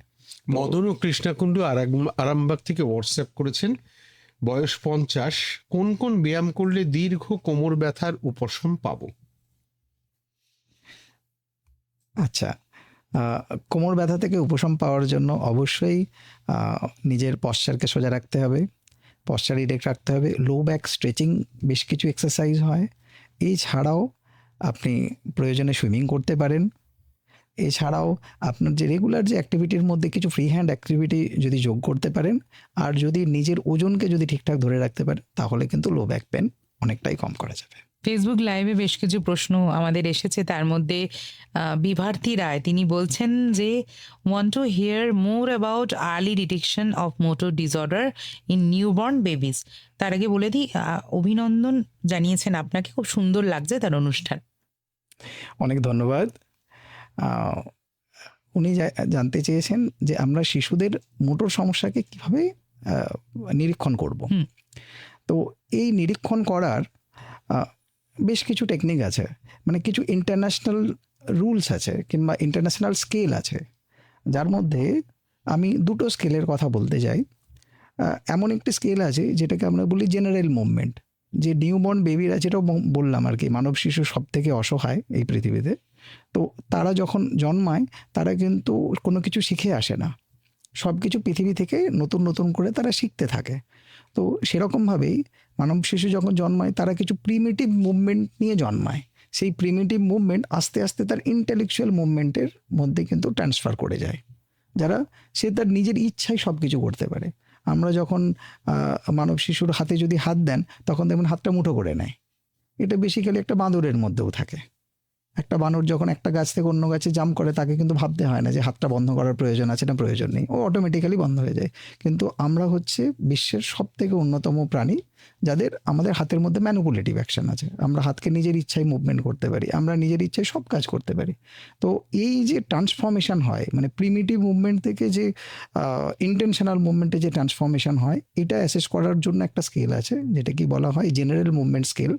এই স্কেলের দ্বারা আমরা যে কোনো শিশুকে, সে যদি প্রিটার্ম জন্মগ্রহণ করে কিংবা তার জন্মের 3 মাসের মধ্যে তার যদি কোনো নিউরোলজিক্যাল অসুবিধা থাকে কিংবা মোটর সমস্যা থাকে, সেটা অ্যাসেসমেন্ট করা সম্ভব। এবং এর অ্যাকিউরেসি হচ্ছে 98%। মানে একটা এমআরআই অ্যাসেসমেন্ট করার থেকেও এর মানে এফিসিয়েন্সি অনেক বেশি। এছাড়াও হ্যামারস্মিথ বলে বেশ কিছু স্কেল আছে। এছাড়া আমরা নর্মালভাবে ওই যে বললাম যে দাদু ঠাকুমারা কিংবা কাকা কাকিমারা যেরকমভাবে চোখ দিয়ে দেখেন না, তাতে কিন্তু মোটর অ্যাসেসমেন্ট অনেকটা হয়ে যায়। তারপরে তো বিশেষজ্ঞ আমরা আছি, আমরা আবার নির্দিষ্টভাবে স্ক্রিনিং করলেই কিন্তু শিশুদের সম্বন্ধে নির্দিষ্ট এই যে অ্যাসেসমেন্ট এটা করা সম্ভব। আমাদের আরও বেশ কিছু ফেসবুক লাইভের কথা এসেছে, প্রশ্ন বলবো না, কথা বলবো। লিখেছেন, আচ্ছা স্যার আপনাদের মেডিকেল অনুষ্ঠানটা কোন কোন সময় হয়? আব্দুল ওনার ফেসবুক নাম। তো জানিয়ে দিই যে আমাদের এই যে অনুষ্ঠানটা আরোগ্যটা, সেটা কিন্তু প্রত্যেক মঙ্গলবার রাত্রি 9:30 থেকে ঠিক 11টা পর্যন্ত আপনারা সরাসরি 100.1 FM এ যেমন শুনতে পাবেন, ঠিক তেমনই আমাদের পেজে আপনারা দেখতেও পাবেন, যেমনটা এই মুহূর্তে দেখছেন। তবেই না আপনি প্রশ্ন করলেন, হাইড্রোথেরাপি এটা ঠিক কি? ফিজিওথেরাপির কাছে শুনেছি এটা খুব ইম্পর্টেন্ট একটা পোর্শন। এটা কি যদি একটু বুঝিয়ে বলেন আমাদের। আচ্ছা, হাইড্রোথেরাপি ফিজিওথেরাপির আলাদা একটা পার্ট। হাইড্রো কথার অর্থ হচ্ছে জল, এবং জলে যে থেরাপি হয় দ্যাট ইজ হাইড্রোথেরাপি।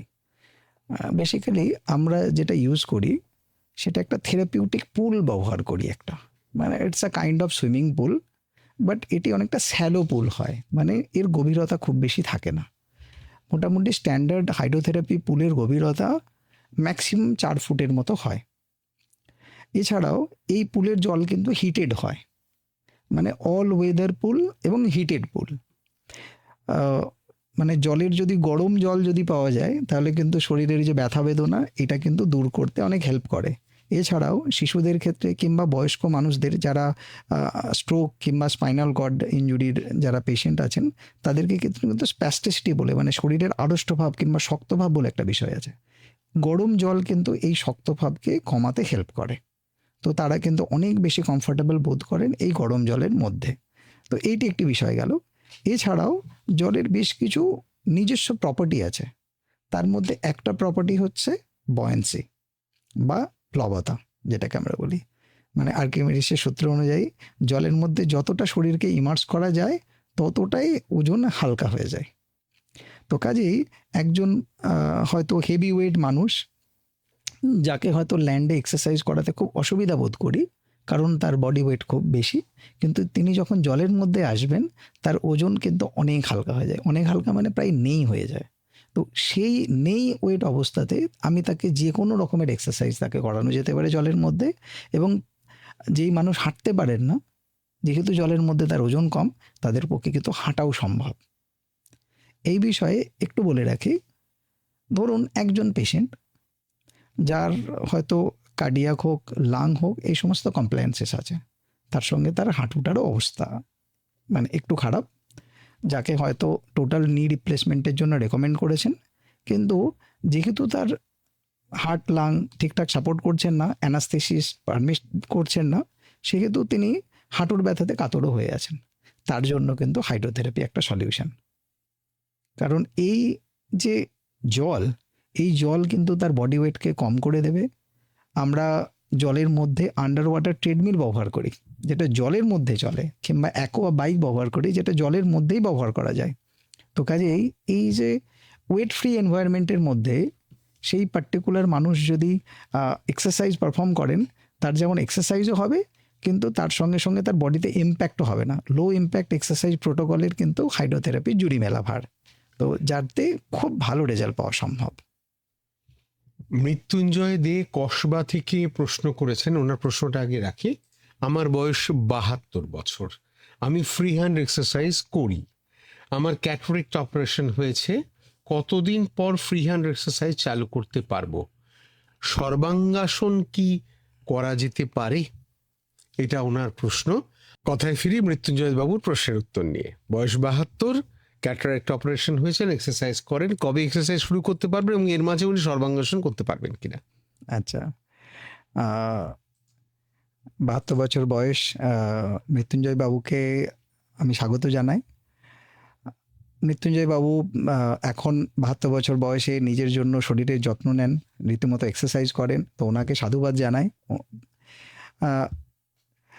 ওনাকে এটুকু বলতে পারি, ওনার অপারেশন কবে হয়েছে এটা আমি জানি না, ক্যাটারাক্ট অপারেশন, কারণ এই ডেটটা মেনশন করলে একটু ভালো হতো যে কতদিন আগে ওনার অপারেশন হয়েছেন। ওনার যদি মানে অপারেশন যদি সব ঠিকঠাক থাকে তো উনি সর্বাঙ্গাসন করতে পারেন, বাট ওনার ভিশনটাও একটা ইম্পর্টেন্ট, কারণ ভিশনের সঙ্গে ফল খুব জড়িত। আমাদের চোখে দেখা এবং আমাদের ভেস্টিবুলার সিস্টেম, যেটাকে আমরা বলি বডির ব্যালেন্স সিস্টেম, এর রেগুলেশন কিন্তু খুব ইম্পর্টেন্ট। মানে আমরা যদি চোখে ভালো করে না দেখতে পাই তাহলে কিন্তু আমাদের ব্যালেন্স ভালো থাকে না। তো এই বিষয়টা একটু লক্ষ্য রাখা, যদি ওনার ব্যালেন্স যদি ঠিকঠাক থাকে, এবং উনি যেহেতু বলছেন উনি সর্বাঙ্গাসন আগে প্র্যাকটিস করতেন, তাহলে অবশ্যই উনি করতে পারবেন। কিন্তু যদি ব্যালেন্সের অসুবিধা হয় তাহলে কিন্তু একটু ব্যালেন্সের উপর কাজ করে নেওয়া বাঞ্ছনীয়। আমাদের ফেসবুক লাইভেও বেশ কিছু প্রশ্ন ঢুকেছে, তার মধ্যে একটি প্রশ্নে যাই। তার ফেসবুকের যে প্রোফাইল নেম সেটি হচ্ছে সুস্মিতা ঘোষ। তিনি বলছেন, আমি 62 বছরের একজন বিবাহিত মহিলা, লাম্বার রিজিয়ন L1 থেকে L5 এফেক্টেড, নর্মাল বিএমআইটা আমার নর্মাল। বলছে অর্থোপেডিক দেখিয়ে 1 মাস 3 রকমের ওষুধ খেয়েছি। বলার মতো, আচ্ছা, 10 দিন আইএফটি ফিজিওথেরাপি করেছি। মাঝে মাঝে দাঁড়িয়ে কাজ করার পর বেশ ব্যথা হয়, হাঁটলে ব্যথা হয় না। ডাক্তার বেল্ট পরতে বলেনি। কি ধরনের ব্যায়াম করলে আমার ব্যথা সারবে? ফিজিওথেরাপি খরচ সাপেক্ষ, তাই এটা আর কতদিন করব? তো উনি একদম নির্দিষ্টভাবে বলেছেন যে L1 থেকে L5। L5 পর্যন্ত ওনার হাড়ের হয়তো কোনো অসুবিধা আছে, যার জন্য ওনার ডিসফাংশনগত কারণে ওনার ব্যথা বেদনা হচ্ছে। তো এইটিকে নির্দিষ্টভাবে মানে উনি যেহেতু এত স্পেসিফিক্যালি বলছেন, তো ওনার উচিত হচ্ছে যে কোনো একজন বিশেষজ্ঞ ফিজিওথেরাপিস্টের কাছে যাওয়া, ওনার যে এক্সরে আছে এবং প্রয়োজনে হয়তো ওনার এমআরআই করারও প্রয়োজন হতে পারে, যে ওনার কর্ডের কী অবস্থা, কিংবা ওনার যে স্ট্রাকচারাল যে তার সারাউন্ডিংসে যে মাংসপেশি আছে সেগুলোর কী অবস্থা। তো সেইগুলোকে একটু নির্ধারণ করে যদি নির্দিষ্ট এক্সারসাইজ করেন, এবং প্রথমত হচ্ছে দুটো বিষয় হয়, একটা হচ্ছে ব্যথা আর একটা হচ্ছে শরীরকে ভালো রাখা।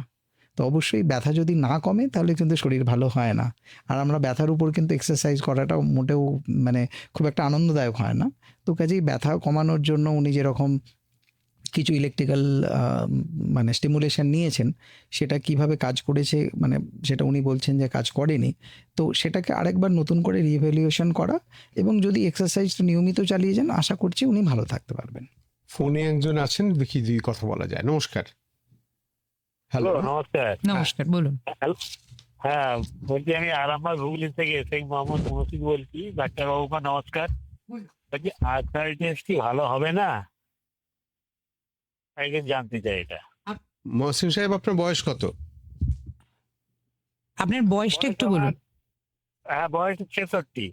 বেশ। বয়স 66। আর্থারাইটিস কি ভালো হবে না, তাই তো? এটাই আপনার প্রশ্ন। হ্যাঁ হ্যাঁ, শুনতে থাকুন, আপনি শুনতে থাকুন। বেশ, আর্থারাইটিস কিন্তু একটি, প্রথমেই বললাম, এটি কিন্তু একটি ডিজেনারেটিভ প্রসেস, মানে শরীরের ক্ষয় হয়। সমস্ত জিনিসের ক্ষয় আছে, তো সুতরাং শরীরেরও ক্ষয় আছে। তবে আমরা আর্থারাইটিস নিয়ে ভয় পাওয়ার প্রয়োজন নেই। নির্দিষ্ট এক্সারসাইজ করা, বডি পশ্চার মেনটেন করা, মাসেলের স্ট্রেংথ মেনটেন করে যাওয়া, হাড়ের স্বাস্থ্য ভালো রাখা, এইগুলো যদি সাইমেন্টেনিয়াসলি করে যাওয়া যায় তাহলে কিন্তু বহুদিন যাবৎ সুস্থ থাকা সম্ভব। সংঘমিত্রা ঘোষ কাকিনাড়া ভাটপাড়া থেকে তিনি প্রশ্ন বলছেন, করেছেন। হ্যাঁ, তিনি বলছেন সামান্য চোট আঘাতেও কি ফিজিওথেরাপির প্রয়োজন? সব সময় কিন্তু নয়, ডিপেন্ড করছে। সব সময় নয়।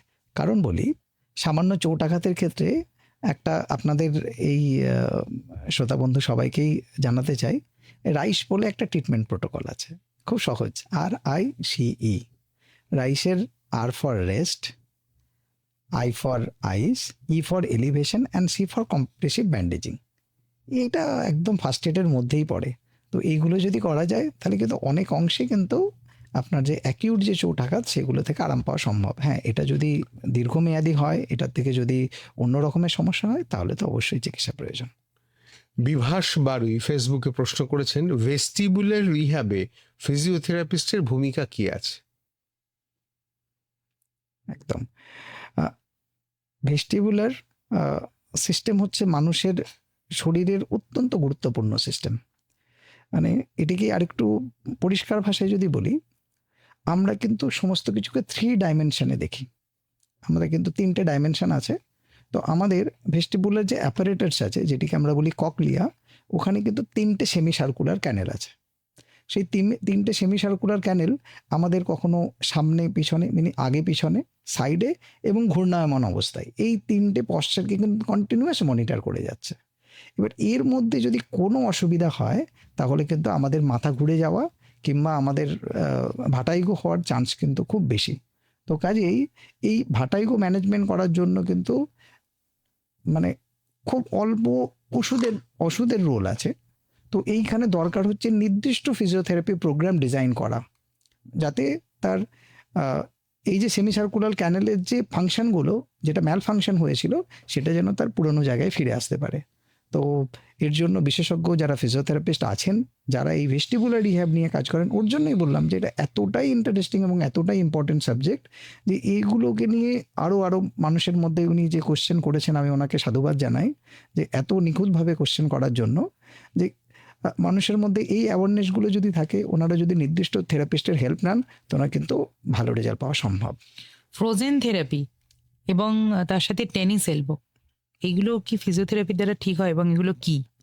একদমই ফ্রোজেন শোল্ডার বা ডেফিনেটলি মানে এটা বাংলা করলেই বোঝা যায় যে হাত জমে যাওয়া, এই জমাটা গলাবো কি করে? শোল্ডার জমে যাওয়া, ঠিক তাই, মানে এই জমাটা গলবে কিভাবে? টেনিস এলবো মানে হচ্ছে সচিন তেন্ডুলকর যেটাকে নিয়ে বহুদিন যাবৎ মানে খুব কষ্ট পেয়েছিলেন এবং ওনার খেলা রীতিমতো হ্যাম্পার্ড হতো। তো এগুলোর জন্য কিন্তু কনজারভেটিভ ম্যানেজমেন্ট প্রথমেই শ্রেয়। কনজারভেটিভ ম্যানেজমেন্টের মধ্যে ফিজিওথেরাপির যে থেরাপিউটিক এক্সারসাইজ প্রোগ্রাম আছে, এইগুলো যদি নির্দিষ্ট করে অ্যাসেসমেন্টের পরে যদি থেরাপি করা যায়, তাহলে কিন্তু খুব ভালো রেজাল্ট আসে। প্রয়োজনে বেশ কিছু অ্যাডেড টেকনিক এখন ফিজিওথেরাপির মধ্যেই এসছে, যেগুলোকে বলে যে ড্রাই নিডলিং, মানে নিডল যেই ক্ষতিগ্রস্ত জায়গার মধ্যে যদি, মানে ড্রাই নিডল মানে যেই নিডলের মধ্যে কোনো ওষুধ নেই, সেরকম নিডল যদি কিছুক্ষণের জন্য রাখা যায়, তাহলেও কিন্তু বডির প্রোটেক্টিভ মেকানিজম বডিকে রিশিডিউল করতে হেল্প করেন। কিছু কাপিংয়ের থেরাপি আছে, এই সমস্ত থেরাপি মিলিয়ে মিশিয়ে যদি ঠিকঠাক করে অ্যাসেস করে পার্টিকুলার মানুষের জন্য, বললাম না, ইট ইস আ টেলার মেড, এটা যদি করা যায়, তো তাহলে ফ্রোজেন শোল্ডার বলুন কিংবা টেনিস এলবো বলুন, এগুলো থেকে উপকৃত হওয়া সম্ভব। ফোনে কেউ আছেন, সরাসরি চলে যাব। কে আছেন আমাদের সাথে? হ্যালো, শুনছি, বলুন। হ্যাঁ নমস্কার। নমস্কার ডাক্তারবাবু। আপনাকেও নমস্কার জানাই। আমি শারদাপুর থেকে অশোক দত্ত বলছি। বলুন, আপনার কি প্রশ্ন রয়েছে? আমার বয়স 74 বছর, আর আমার ওজন হচ্ছে 66 কিলো। আর আমার হাঁটুতে আগে মানে খুব যন্ত্রণা হতো এবং ওই আওয়াজ হতো পটপট করে। তা এখন সেগুলো ডাক্তারবাবুকে দেখিয়ে অনেকটা সুস্থ করি আমি।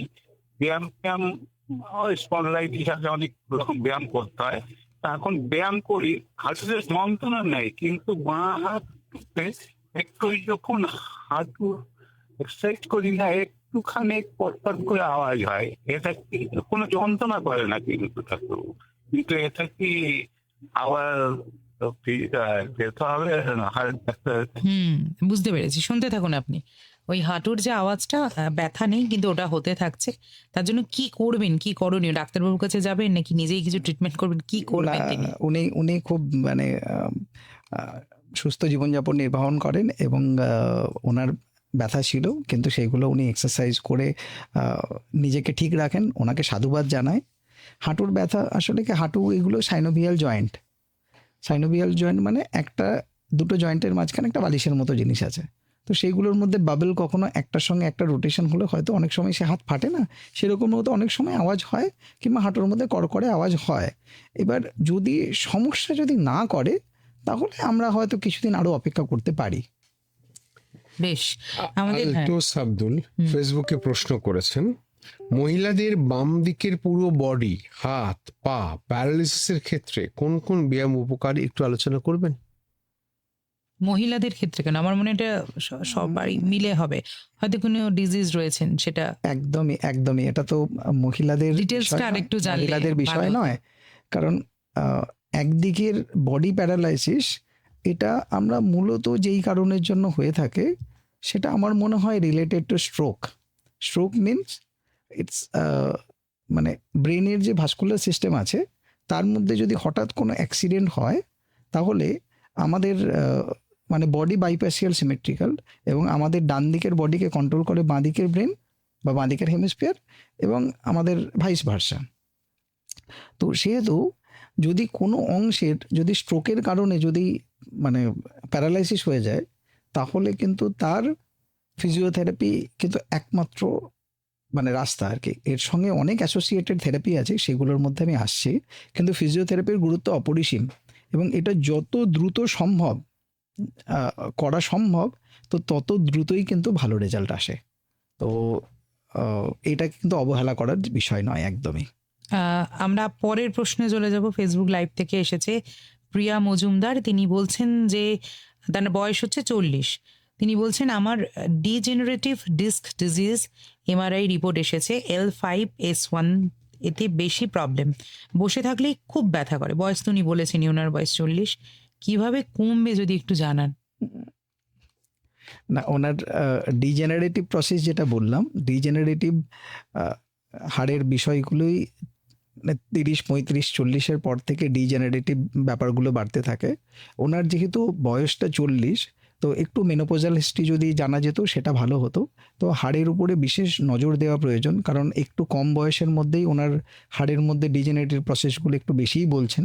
তো সেই বিষয়ে একটু নজর দেওয়া, হাড়ের জন্য যে সমস্ত সাপ্লিমেন্ট আছে সেগুলো দেখা, এবং তার সঙ্গে সঙ্গে ভিটামিন ডি এই সমস্ত টেস্টগুলো একটু করে নেওয়া, এবং প্রয়োজনে থেরাপিউটিক এক্সারসাইজ যেগুলো ওনার শরীরকে আরাম দেবে, ব্যথা কমবে এবং দৈনন্দিন কাজের মধ্যে উনি সহজেই ফিরতে পারবেন, সেই বিষয়গুলোতে ওনার করা আবশ্যক। ফোনে কেউ আছেন? নমস্কার। না, এই মুহূর্তে নেই। এসেছিলে তো আসো। আচ্ছা, এবার একটু আসি যে এক্ষুনি একটা প্রশ্ন পেলাম যে প্যারালাইসিস হয়ে যাওয়া মহিলাদের, শুধু মহিলাদের নয়, মানে এটা জানতে চাইছি আপনার থেকে যে স্ট্রোক যদি কারোর হয়, বয়স্ক হোক বা যদি কম বয়সীদেরও এখন প্রায় দেখা যায় স্ট্রোকের ঘটনা। স্ট্রোক হলে দেখা যায় অনেক সময় একটা দিক কাজ করে না, প্যারালাইসিস হয়ে যায়।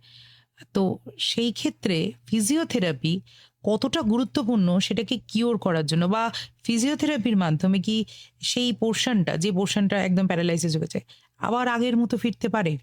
আচ্ছা, আমরা যারা নিউরো ডেভেলপমেন্টাল থেরাপিস্ট, তাদের কাছে এই সাবজেক্টটি খুব ইম্পর্টেন্ট এবং গুরুত্বপূর্ণ। পৃথিবীতে মানে ডেথ 5 নম্বর মানে সব থেকে গুরুত্বপূর্ণ কারণ ডেথের, সেটি হচ্ছে স্ট্রোক বা কার্ডিওভাস্কুলার অ্যাক্সিডেন্ট, সেরিব্রোভাস্কুলার অ্যাক্সিডেন্ট, সরি। তো এই স্ট্রোকের কিন্তু ম্যানেজমেন্ট সেই অর্থে কিছু নেই। স্ট্রোকের ম্যানেজমেন্ট হলো টু প্রিভেন্ট ফার্দার স্ট্রোক। কোনো মানুষের যখন স্ট্রোক হয়ে যায় তখন তাকে হসপিটালে নিয়ে যাওয়া হয়, তাকে স্টেবিলাইজ করা হয়, এবং যেটা বললাম যে ব্রেন সেলের একবার ক্ষতিগ্রস্ত হয়ে গেলে সেটি আর ফিরে আসে না। তাহলে তখন হসপিটালে কী করা হয়, তাকে যাতে ফার্দার যাতে স্ট্রোক না হয় তার অন্যান্য প্যারামিটারগুলো হিমোডাইনামিক্যালি তাকে স্টেবল করা হয়। কিন্তু স্ট্রোকের যে অ্যাক্সিডেন্ট, মানে ঝড়টা তার শরীরের মধ্যে দিয়ে গেল, তার ইনসিকুয়েন্সেস কিন্তু তার শরীরের মধ্যে থাকে। যেমন একটা সাইড প্যারালাইসিস হয়ে যাওয়া, খেতে না পারা, কথা বলতে না পারা, এই সমস্ত ব্যাপারগুলো কিন্তু থাকেই। তো এর জন্য ফিজিওথেরাপির মানে গুরুত্ব অপরিসীম। একমাত্র ফিজিওথেরাপির দ্বারাই তারা কিন্তু পুনরায় রিহেবিলিটেট হয়ে নিজের জায়গাতে ফিরতে পারেন। শুধু ফিজিওথেরাপি নয়, এখানে খাওয়া দাওয়া কিংবা কথা বলার জন্য স্পিচ ল্যাঙ্গুয়েজ প্যাথোলজিস্টের গুরুত্ব আছে অনেক বেশি। এখানে অকুপেশনাল থেরাপি, যারা স্পেশালি তার অকুপেশন কি, মানে একজন স্ট্রোক হয়েছে, তার হয়তো কাজ, তিনি রাইটার, তিনি হাত দিয়ে লেখেন, তো তাকে ওই হ্যান্ড রাইটিংয়ের জায়গাতে ফিরিয়ে আনা। রিহ্যাব সাইকোলজিস্টের গুরুত্ব এবং সোশ্যাল ওয়ার্কারের গুরুত্ব কিন্তু অপরিসীম। এটা একটা টিম ওয়ার্ক। এবার এই টিম ওয়ার্কটা কীভাবে হয়, এটার জন্য দরকার হচ্ছে একটা ইন্টিগ্রেটেড প্রোগ্রাম। মানে বাড়িতে কিন্তু একদম ওই সাদামাটাভাবে কিন্তু চিকিৎসা করলে কিন্তু আমরা গোল্ডেন টাইমটাকে নষ্ট করি। নিউরাল প্লাস্টিসিটিকে যদি যথার্থভাবে ইউজ করতে হয় তাহলে কিন্তু সঠিকভাবে রিহ্যাবিলিটেশন করা প্রয়োজন। মানে একদম ওরিয়েন্টেশনটা সব, মানে পুরো টিম একসঙ্গে থাকবেন, তারা ওই পার্টিকুলার ব্যক্তির কি অসুবিধা হয়েছে সেই অসুবিধাগুলোকে নিরীক্ষণ করবেন এবং পর্যাপ্ত ব্যবস্থা নেবেন। তাকে আর্লি তার স্ট্যান্ডিং করানো, আর্লি তার হ্যান্ড ফাংশন ডেভেলপ করানো, তার সাইকোলজিক্যাল কাউন্সিলিং করানো এবং প্রয়োজনে তাকে ব্যালেন্স ট্রেনিং করানো, এবং এইগুলো যদি খুব দ্রুত এবং উইদিন 3 থেকে 6 মাসের মধ্যে যদি পারফর্ম করা সম্ভব হয়, তাহলে কিন্তু বেশিরভাগটাই কিন্তু তারা পুরানো লাইফে কিন্তু ফিরতে পারেন এবং খুব ভালো তাদের রিকভারি সম্ভব হয়। তো কাজেই আপনাদের শ্রোতা বন্ধুকে সবাইকে এই মেসেজটা দিতে চাইবো যে স্ট্রোকের পরে কিন্তু রিহ্যাবিলিটেশন নিয়ে কিন্তু কোনো দ্বিমত রাখবেন না, এটাকে কিন্তু গুরুত্ব সহকারে ভাবনা চিন্তা করবেন। ফোনে একজন আছেন, তার সঙ্গে কথা বলে শুরু। নমস্কার, হ্যাঁ দাদা দিদি নমস্কার, কি বলছেন? ডাক্তারবাবুকেও নমস্কার। নমস্কার। আমি নিউটন থেকে বিশু মন্ডল কথা বলছি। আমার বয়স 61 বছর। বলুন। ডাক্তারবাবু, আমার কোমরে একটা ব্যথা। আমি এমনি ব্যথা হয় না, কিন্তু বিকেলে যখন ইভিনিং ওয়াক করি 1 ঘন্টা 1.5 ঘন্টা আমি হাঁটি। হাঁটার পরে যখন ঘরে এসে বসি তখন কোমরটা খুব ব্যথা হয়। তো তারপর বসার আবার কিছুক্ষণ নড়াচড়া করবো, আবার ব্যথাটা ঠিক হয়। কিন্তু এটা রোজই হচ্ছে, আমি 3-4 বছর ধরে দেখছি। আর একটা প্রশ্ন, আমার পায়ের গোড়ায় একটা ওই কড়া মতো পড়েছিল, তো জুতো পড়ে পড়ে হয়েছিল, ওটা জানি না, কারখানায় কাজ করতাম। তো সেইটার একটু চামড়া তুলে, শক্ত হয়ে যাওয়ার পরে চামড়া তুলে দিয়েছিলাম, দিয়ে সেখান থেকে একটা ঘা হয়েছে। সেই ঘাটার কিছুতেই সারছে না। এটা যদি একটু বলেন আমি খুব উপকৃত হব। আমি প্রতিবন্ধী, চোখে দেখতে পাই দুটো চোখে। শুনতে থাকুন আপনি প্রথম প্রশ্নটা। আচ্ছা, ওনার প্রথম প্রশ্নের উত্তর হচ্ছে, উনি যেরকম নিয়মিতভাবে হাঁটেন তার সঙ্গে যদি একটু লো ব্যাক স্ট্রেচিং এক্সারসাইজ এগুলো যদি ওর সঙ্গে একটু ক্লাব করে নেন, তাহলে কিন্তু ওনার কোমরে ব্যথা থেকে উনি কিন্তু মুক্তি পাবেন। আর উনি যেটি একটু ঘায়ের কথা বলছেন, যেটাকে উনি নিজে কিছু করেছিলেন, তো সেটার বিষয়ে আমি ওনাকে সাজেশন দেব যে যে কোনো হসপিটালে গিয়ে কোনো একজন সার্জনের সঙ্গে একটু যদি কথা বলে নেন, তাহলে ওইটার থেকে কিন্তু নিরসন পাওয়া সম্ভব। পার্কিনসন বয়স্কদের, সেটা থেকে ফিজিওথেরাপি করে মুক্তি, সেটা কি সম্ভব? আচ্ছা, পার্কিনসন নিয়ে মানে বলতে গেলে যেই জিনিসটা বলতে হয়, বয়স্ককালে ব্যালেন্সের সমস্যা এবং তার সঙ্গে আনুষঙ্গিক অনেক কিছু। এটা এটা ম্যানেজ করার জন্য নির্দিষ্ট কিছু ওষুধ আছে এবং তার সঙ্গে ফিজিওথেরাপি আছে। ফিজিওথেরাপির মধ্যে আমরা মূলত যে জিনিসটা করে থাকি সেটি হচ্ছে ব্যালেন্সকে রেডি করা, শরীরের ব্যালেন্সকে রেডি করা। কারণ তার একটা স্টুপেড পশ্চার হয়, চলন বলনের ক্ষেত্রে একটু ট্রেমার থাকে, হাত পা ঝিনঝিন করে, হাতে কোনো কিছু ধরে রাখতে পারেন না। তো এর জন্য হচ্ছে ফিজিওথেরাপির মাধ্যমে তার শরীরের স্ট্রেংথ, মাসেল কোঅর্ডিনেশন, ব্যালেন্স, এই সমস্ত জিনিসগুলো যদি নিয়মিতভাবে করা যায়, তাহলে কিন্তু তার যে দৈনন্দিন কাজকর্মগুলো ভালো হয় এবং এই যে পার্কিনসনটা বেড়ে যাওয়া, এই বেড়ে যাওয়াটাও থেকেও কিন্তু নিরসন পাওয়া সম্ভব। প্রিয়া মজুমদার ফেসবুকে লিখছেন, স্যার আমার ডিজেনারেটিভ ডিস্ক ডিজিজ। হ্যাঁ, এটা আমরা একটু আগেই আলোচনা করছিলাম। ঠিক। ওটা একটু স্পেসিফিক্যালি বলেছেন, এমআরআই রিপোর্ট এসেছে L5S1টা বেশি প্রবলেম, বসে থাকতে খুব ব্যথা। এটা আমরা অলরেডি একবার বলেছি। হ্যাঁ, তাই এরম ধরনের সমস্যা যদি আপনারও কারোর থেকে থাকে, তাহলে অবশ্যই কিন্তু আপনারা যোগাযোগ করতে পারেন। সময় কিন্তু ধীরে ধীরে একদম বয়ে চলেছে এবং আপনারা এসে প্রশ্ন করতে পারেন। ফোনে কি কেউ রয়েছে আমাদের ফোনে সাথে? একজন আছেন। কে আছেন? সরাসরি চলে যাবো না, এই না। মুহূর্তে নেই। আচ্ছা, বয়স্কদের একটা ব্যালেন্সিং এর প্রবলেম হয়, তো সেই ক্ষেত্রে ফিজিওথেরাপি কতটা হেল্পফুল? একদমই। যত বয়স বাড়তে থাকে, মাসেলের ক্ষমতা, শরীরের ক্ষমতা এবং তার সঙ্গে সঙ্গে তার নার্ভের ক্ষমতা, এগুলো কিন্তু আস্তে আস্তে কমতে থাকে। তো এর জন্য কিন্তু জেরিয়াট্রিক ম্যানেজমেন্টের একটা নির্দিষ্ট প্রোটোকল সেট করা প্রয়োজন। তার ব্যালেন্সকে রেডি করা, ব্যালেন্সের জন্য এখন বহু রকমের মানে এআই অপারেটেড বায়োফিডব্যাক গ্যাজেট আছে, যার মাধ্যমে যেগুলো হায়ার সেন্টার আছে, সেই হায়ার সেন্টারে আমরা যেরকমভাবে কাজ করে থাকি, তার মধ্যে এই এআই এনাবেলড রোবোটিক বেশ কিছু মেশিন আছে, যারা শরীরের বিভিন্ন অঙ্গে যদি লাগিয়ে দেওয়া হয়, কোন মাসেলটা কী রকমভাবে ট্রিগার করছে এবং কিভাবে কাজ করছে, এবং উনি নিজের থেকে বেশ কিছু খেলার মাধ্যমে, মানে অডিও এবং ভিজুয়াল প্লের মাধ্যমে, যেটাকে আমরা বলি ভার্চুয়াল রিয়েলিটি, সেই সবের মাধ্যমে কিন্তু ওরা নিজেদের মাসেলকে কন্ট্রোল করা, ডেভেলপ করা এবং তার সঙ্গে সঙ্গে ব্যালেন্সকে ম্যানেজ করা, এইগুলো কিন্তু সম্ভব হয়। এছাড়াও আমাদের ফিজিওথেরাপির মধ্যে আমরা হারনেস ইউজ করি। মানে হারনেস মানে যে এমন হারনেস থাকবে, যেই হারনেস দিয়ে ওনাকে মানে ওনার মধ্যে, শরীরের মধ্যে লাগিয়ে দেওয়ার পরে সেই হারনেস মেবি স্লিং থেকে মাউন্ট হতে পারে কিংবা কোনো একটা রোলার সিস্টেমের সঙ্গে মাউন্টেড থাকবেন উনি। তো ওই অবস্থাতে ওনার পড়ে যাওয়ার চান্স অনেক কমে যাবে এবং ওই ক্ষেত্রে উনি সেই পুরানো দিনের মতো, তার যদি মনে হয় যে ওনার নাতি নাতনির সঙ্গে ক্রিকেট খেলবেন, একটু উনি বল থ্রো করবেন, বল ক্যাচ করবেন কিংবা অন্যান্য অ্যাক্টিভিটি করবেন, সেগুলোও কিন্তু করা সম্ভব। তার মানে কি, যে এখন এটা কেন এত গুরুত্বপূর্ণ হচ্ছে, বিকজ আমাদের দেখবেন যে কোয়ালিটি অফ লাইফ কিন্তু আগের থেকে আমাদের অনেক বেড়েছে, মর্টালিটি রেটও অনেক কম, কার্ডিয়াক সার্জারিতে যেই রকমের এক্সেলেন্সি আসছে, যে সব নন ইনভেসিভ, মানে বেশিরভাগটাই আগে যেরকমভাবে প্রচুর হার্টের ইনভেসিভ অপারেশন করতে হতো কিংবা অপারেশন করাই যেত না, মানে আমরাও শুনেছি হয়তো যে স্যার সত্যজিৎ রায়কেও ওনার অপারেশন কলকাতায় হয়নি, ওনাকেও বাইরে গিয়ে অপারেশন করতে হয়েছিল, সেটা 90-এর দশকে। তার মানে এই 30 বছরে কিন্তু মেডিকেল সায়েন্সে প্রচুর উন্নতি হয়েছে। এই উন্নতির জন্য কিন্তু লাইফস্টাইলের মধ্যে এই সমস্ত ব্যাপারগুলো কিন্তু বাড়ছে। তো এইগুলো অ্যাড্রেস হওয়া অনেক বেশি জরুরি, এবং তারও একজন বৃদ্ধ মানুষেরও জেরিয়াট্রিকও কিন্তু কোয়ালিটি অফ লাইফ এটা খুব ইম্পর্টেন্ট। তো তাদের যদি কোয়ালিটি অফ লাইফ দিতে হয় তাহলে কিন্তু তাদের লাইফস্টাইলকে এইভাবে ডিজাইন করলেই সব থেকে ভালো রেজাল্ট পাওয়া সম্ভব। ফেসবুক লাইভের একটা প্রশ্ন আছে, প্রশ্ন করছেন উদিতি রুমা গোস্বামী, বলছে ব্লাডে সিপিকের মাত্রা বেড়ে যাওয়ার জন্য মাংসপেশি ও নিউরো যদি ড্যামেজ হয় তাহলে সেটা কি কোনো থেরাপির মাধ্যমে সেখান থেকে সুস্থ হওয়া সম্ভব? আচ্ছা, সিপিকে মার্কারের কথা বলেছেন এবং মাংসপেশির সিপিকে মার্কারের কথা বলেছেন উনি। এইগুলো কিন্তু মায়োপ্যাথি কিংবা মাসেল রিলেটেড সমস্যাকে ডিনোট করে। তো এই ক্ষেত্রে আমরা একটু এক্সট্রা গুরুত্ব দেওয়ার চেষ্টা করব এই বিষয়গুলোকে, কারণ মায়োপ্যাথির ধরন অনেক ধরনের হয় এবং এটা বিভিন্ন বয়সের মধ্যে কিন্তু থাবা বসাতে পারে।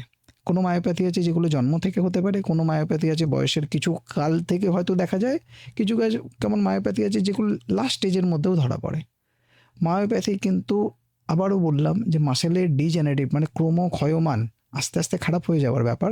তো এইগুলোকে কিন্তু সিরিয়াসলি নোট করার দরকার, প্রয়োজনে ফিজিওথেরাপি এবং নিউরোলজিস্টের সাহায্য নেওয়া প্রয়োজন, এবং নির্দিষ্ট অ্যাসেসমেন্ট করে তারপরে তার ট্রিটমেন্ট প্রোটোকল সেট করা প্রয়োজন। কোনো রকম যন্ত্রণা বা ব্যথা হলে সরাসরি কি আমরা ফিজিওথেরাপিস্টের কাছেই যাব নাকি ডক্টর দেখিয়ে যাব? না, এইখানে একটা খুব ইম্পর্টেন্ট কথা বলি। আমাদের ভারত সরকারের থেকেই national commission for allied health care professional যে অ্যাক্ট হয়েছে 2021 সালে, তারপর থেকে ফিজিওথেরাপি হচ্ছে একটা ইন্ডিপেন্ডেন্ট প্রফেশন। তো কাজেই কোনো রকমের ব্যথা বেদনা যদি হয়, আপনার যদি নিউরোলজিক্যাল অসুবিধা হয়, কিংবা আপনার যদি মনে হয় যে এটা ফিজিওথেরাপির দ্বারা ঠিক হতে পারেন, তাহলে কিন্তু আপনি সরাসরি কোনো ফিজিওথেরাপিস্টের সঙ্গে যোগাযোগ করতে পারেন। সেই ফিজিওথেরাপিস্ট আপনার নির্দিষ্ট অ্যাসেসমেন্ট করবেন, করে তার মতো কিন্তু রেমেডি দেবেন। এর জন্য কিন্তু আপনার অন্য কারোর কাছে না যেতেও পারেন, ডাইরেক্ট ফিজিওথেরাপিকে অ্যাপ্রোচ করতে পারেন। অ্যাক্সিডেন্টাল যদি কোনো কেস হয়, দেখা যায় পা ভেঙে গেল বা আরো অনেক কিছু একদম সিরিয়াস অবস্থা হয়ে গেল, সেই অ্যাক্সিডেন্টাল কেসগুলোর মধ্যে থেকে বেরোনোর জন্য কি ফিজিওথেরাপি কাজ করে? হ্যাঁ, এটা এটা এটা খুব গুরুত্বপূর্ণ এখনকার দিনে। আমরা কোভিড উত্তর যুগে দেখেছি যে সেলফ ড্রিভেন কার বলুন, বাইক বলুন, তার ব্যবহার কিন্তু অতিরিক্ত মাত্রায় বেড়েছে, এবং বাইক অ্যাক্সিডেন্ট কিন্তু আকছার হয়। এবার বাইক অ্যাক্সিডেন্টে মানুষের শরীর বেশিরভাগটাই ন্যাকেড থাকে, কখনো হয়তো মাথার ইনজুরি হয়, কখনো স্পাইনের ইনজুরি হয়, যার জন্য স্পাইনাল কর্ডের ইনজুরি হয়। স্পাইনাল কর্ডের যেই জায়গাতে ইনজুরি হবে তার পরের অংশের শরীর কিন্তু কাজ করবে না। এখানে যখন অ্যাক্সিডেন্ট হয় তারপরেই সেই পার্টিকুলার ব্যক্তিকে হসপিটালে নিয়ে যাওয়া হয় এবং হসপিটালে তাকে স্টেবিলাইজ করা হয়। মেবি অপারেশন করে স্টেবিলাইজ করা হয়, কিংবা মেবি কনজারভেটিভলি স্টেবিলাইজ করা হয়। তারপরে যে অসাড় শরীরকে আবার পুনরায় যে তার আগের জায়গায় ফিরিয়ে দেওয়ার জন্য ফিজিওথেরাপির গুরুত্ব অপরিসীম। এখানে বললাম এআই, রোবোটিক্স এবং ইন্টিগ্রেটেড ফিজিওথেরাপি, অকুপেশনাল থেরাপি, তার সঙ্গে সঙ্গে তার সাইকোলজিক্যাল কাউন্সেলিং, সমস্ত কিছু মিলিয়ে যদি ঠিকঠাক করে করা যায়, তো একজন 30 বছরের যদি যুবকেরও যদি কোনো অ্যাক্সিডেন্ট হয়, তাকেও কিন্তু তার পুরনো জায়গায় ফিরিয়ে দেওয়া সম্ভব শুধুমাত্র ফিজিওথেরাপি এবং অ্যালাইড সার্ভিসেসের দ্বারা। সময় একদম শেষ, জাস্ট ছোট্ট একটা প্রশ্ন, এক কথায় উত্তর নেব। সেটা হচ্ছে যে কোনো যন্ত্রণা বা ব্যথা হলে ঠান্ডা না গরম কোনটা ব্যবহার করব সেকের ক্ষেত্রে? অ্যাকিউট যদি হয়, মানে হঠাৎ করে যদি হয়, তাহলে অবশ্যই ঠান্ডা। আর ম্যানুয়াল নাকি ইলেকট্রিক্যাল থেরাপি কোনটা বেশি প্রযোজ্য? দুটোই প্রযোজ্য, সময় ভিত্তিকে, তবে ম্যানুয়াল ডেফিনেটলি মানুষের হাত অনেক বেশি প্রোফাউন্ড। বেশ, আর আমাদের বিশেষ সময় নেই, তাই একটা টেক হোম মেসেজ খুব ছোট্ট করে আপনার থেকে জানতে চাইবো। ভালো থাকার জন্য দৈনন্দিন জীবনে আপনি কি অ্যাডভাইস করবেন ফিজিওথেরাপি এবং ব্যায়ামের মাধ্যমে? ভালো থাকার জন্য অ্যাডভাইস হচ্ছে ভালো খাবার খেতে হবে, প্রথম কথা। এখানে আমাদের যারা ডায়েটিশিয়ান বন্ধুরা আছেন তাদের কিন্তু হেল্প নিতে হয় প্রয়োজনে। তার সঙ্গে সঙ্গে কিন্তু দৈনিক ব্যায়াম করতে হবে, ফ্রি হ্যান্ড এক্সারসাইজ, আর একটা important but not in the list but very important is a mental health. মানসিক স্বাস্থ্যের যত্ন নিতে হবে, নিজেদেরকে ভালো থাকতে হবে, তাহলেই কিন্তু সার্বাঙ্গিকভাবে আমরা ভালো থাকতে পারবো।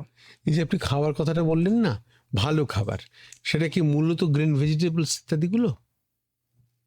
পুষ্টিকর খাবার। পুষ্টিকর খাবার, বেশ। পুষ্টিকর খাবারের মধ্যে একটা ব্যালেন্স থাকবে, তার মধ্যে low carbs, high protein, low fat and lots of vitamin and minerals.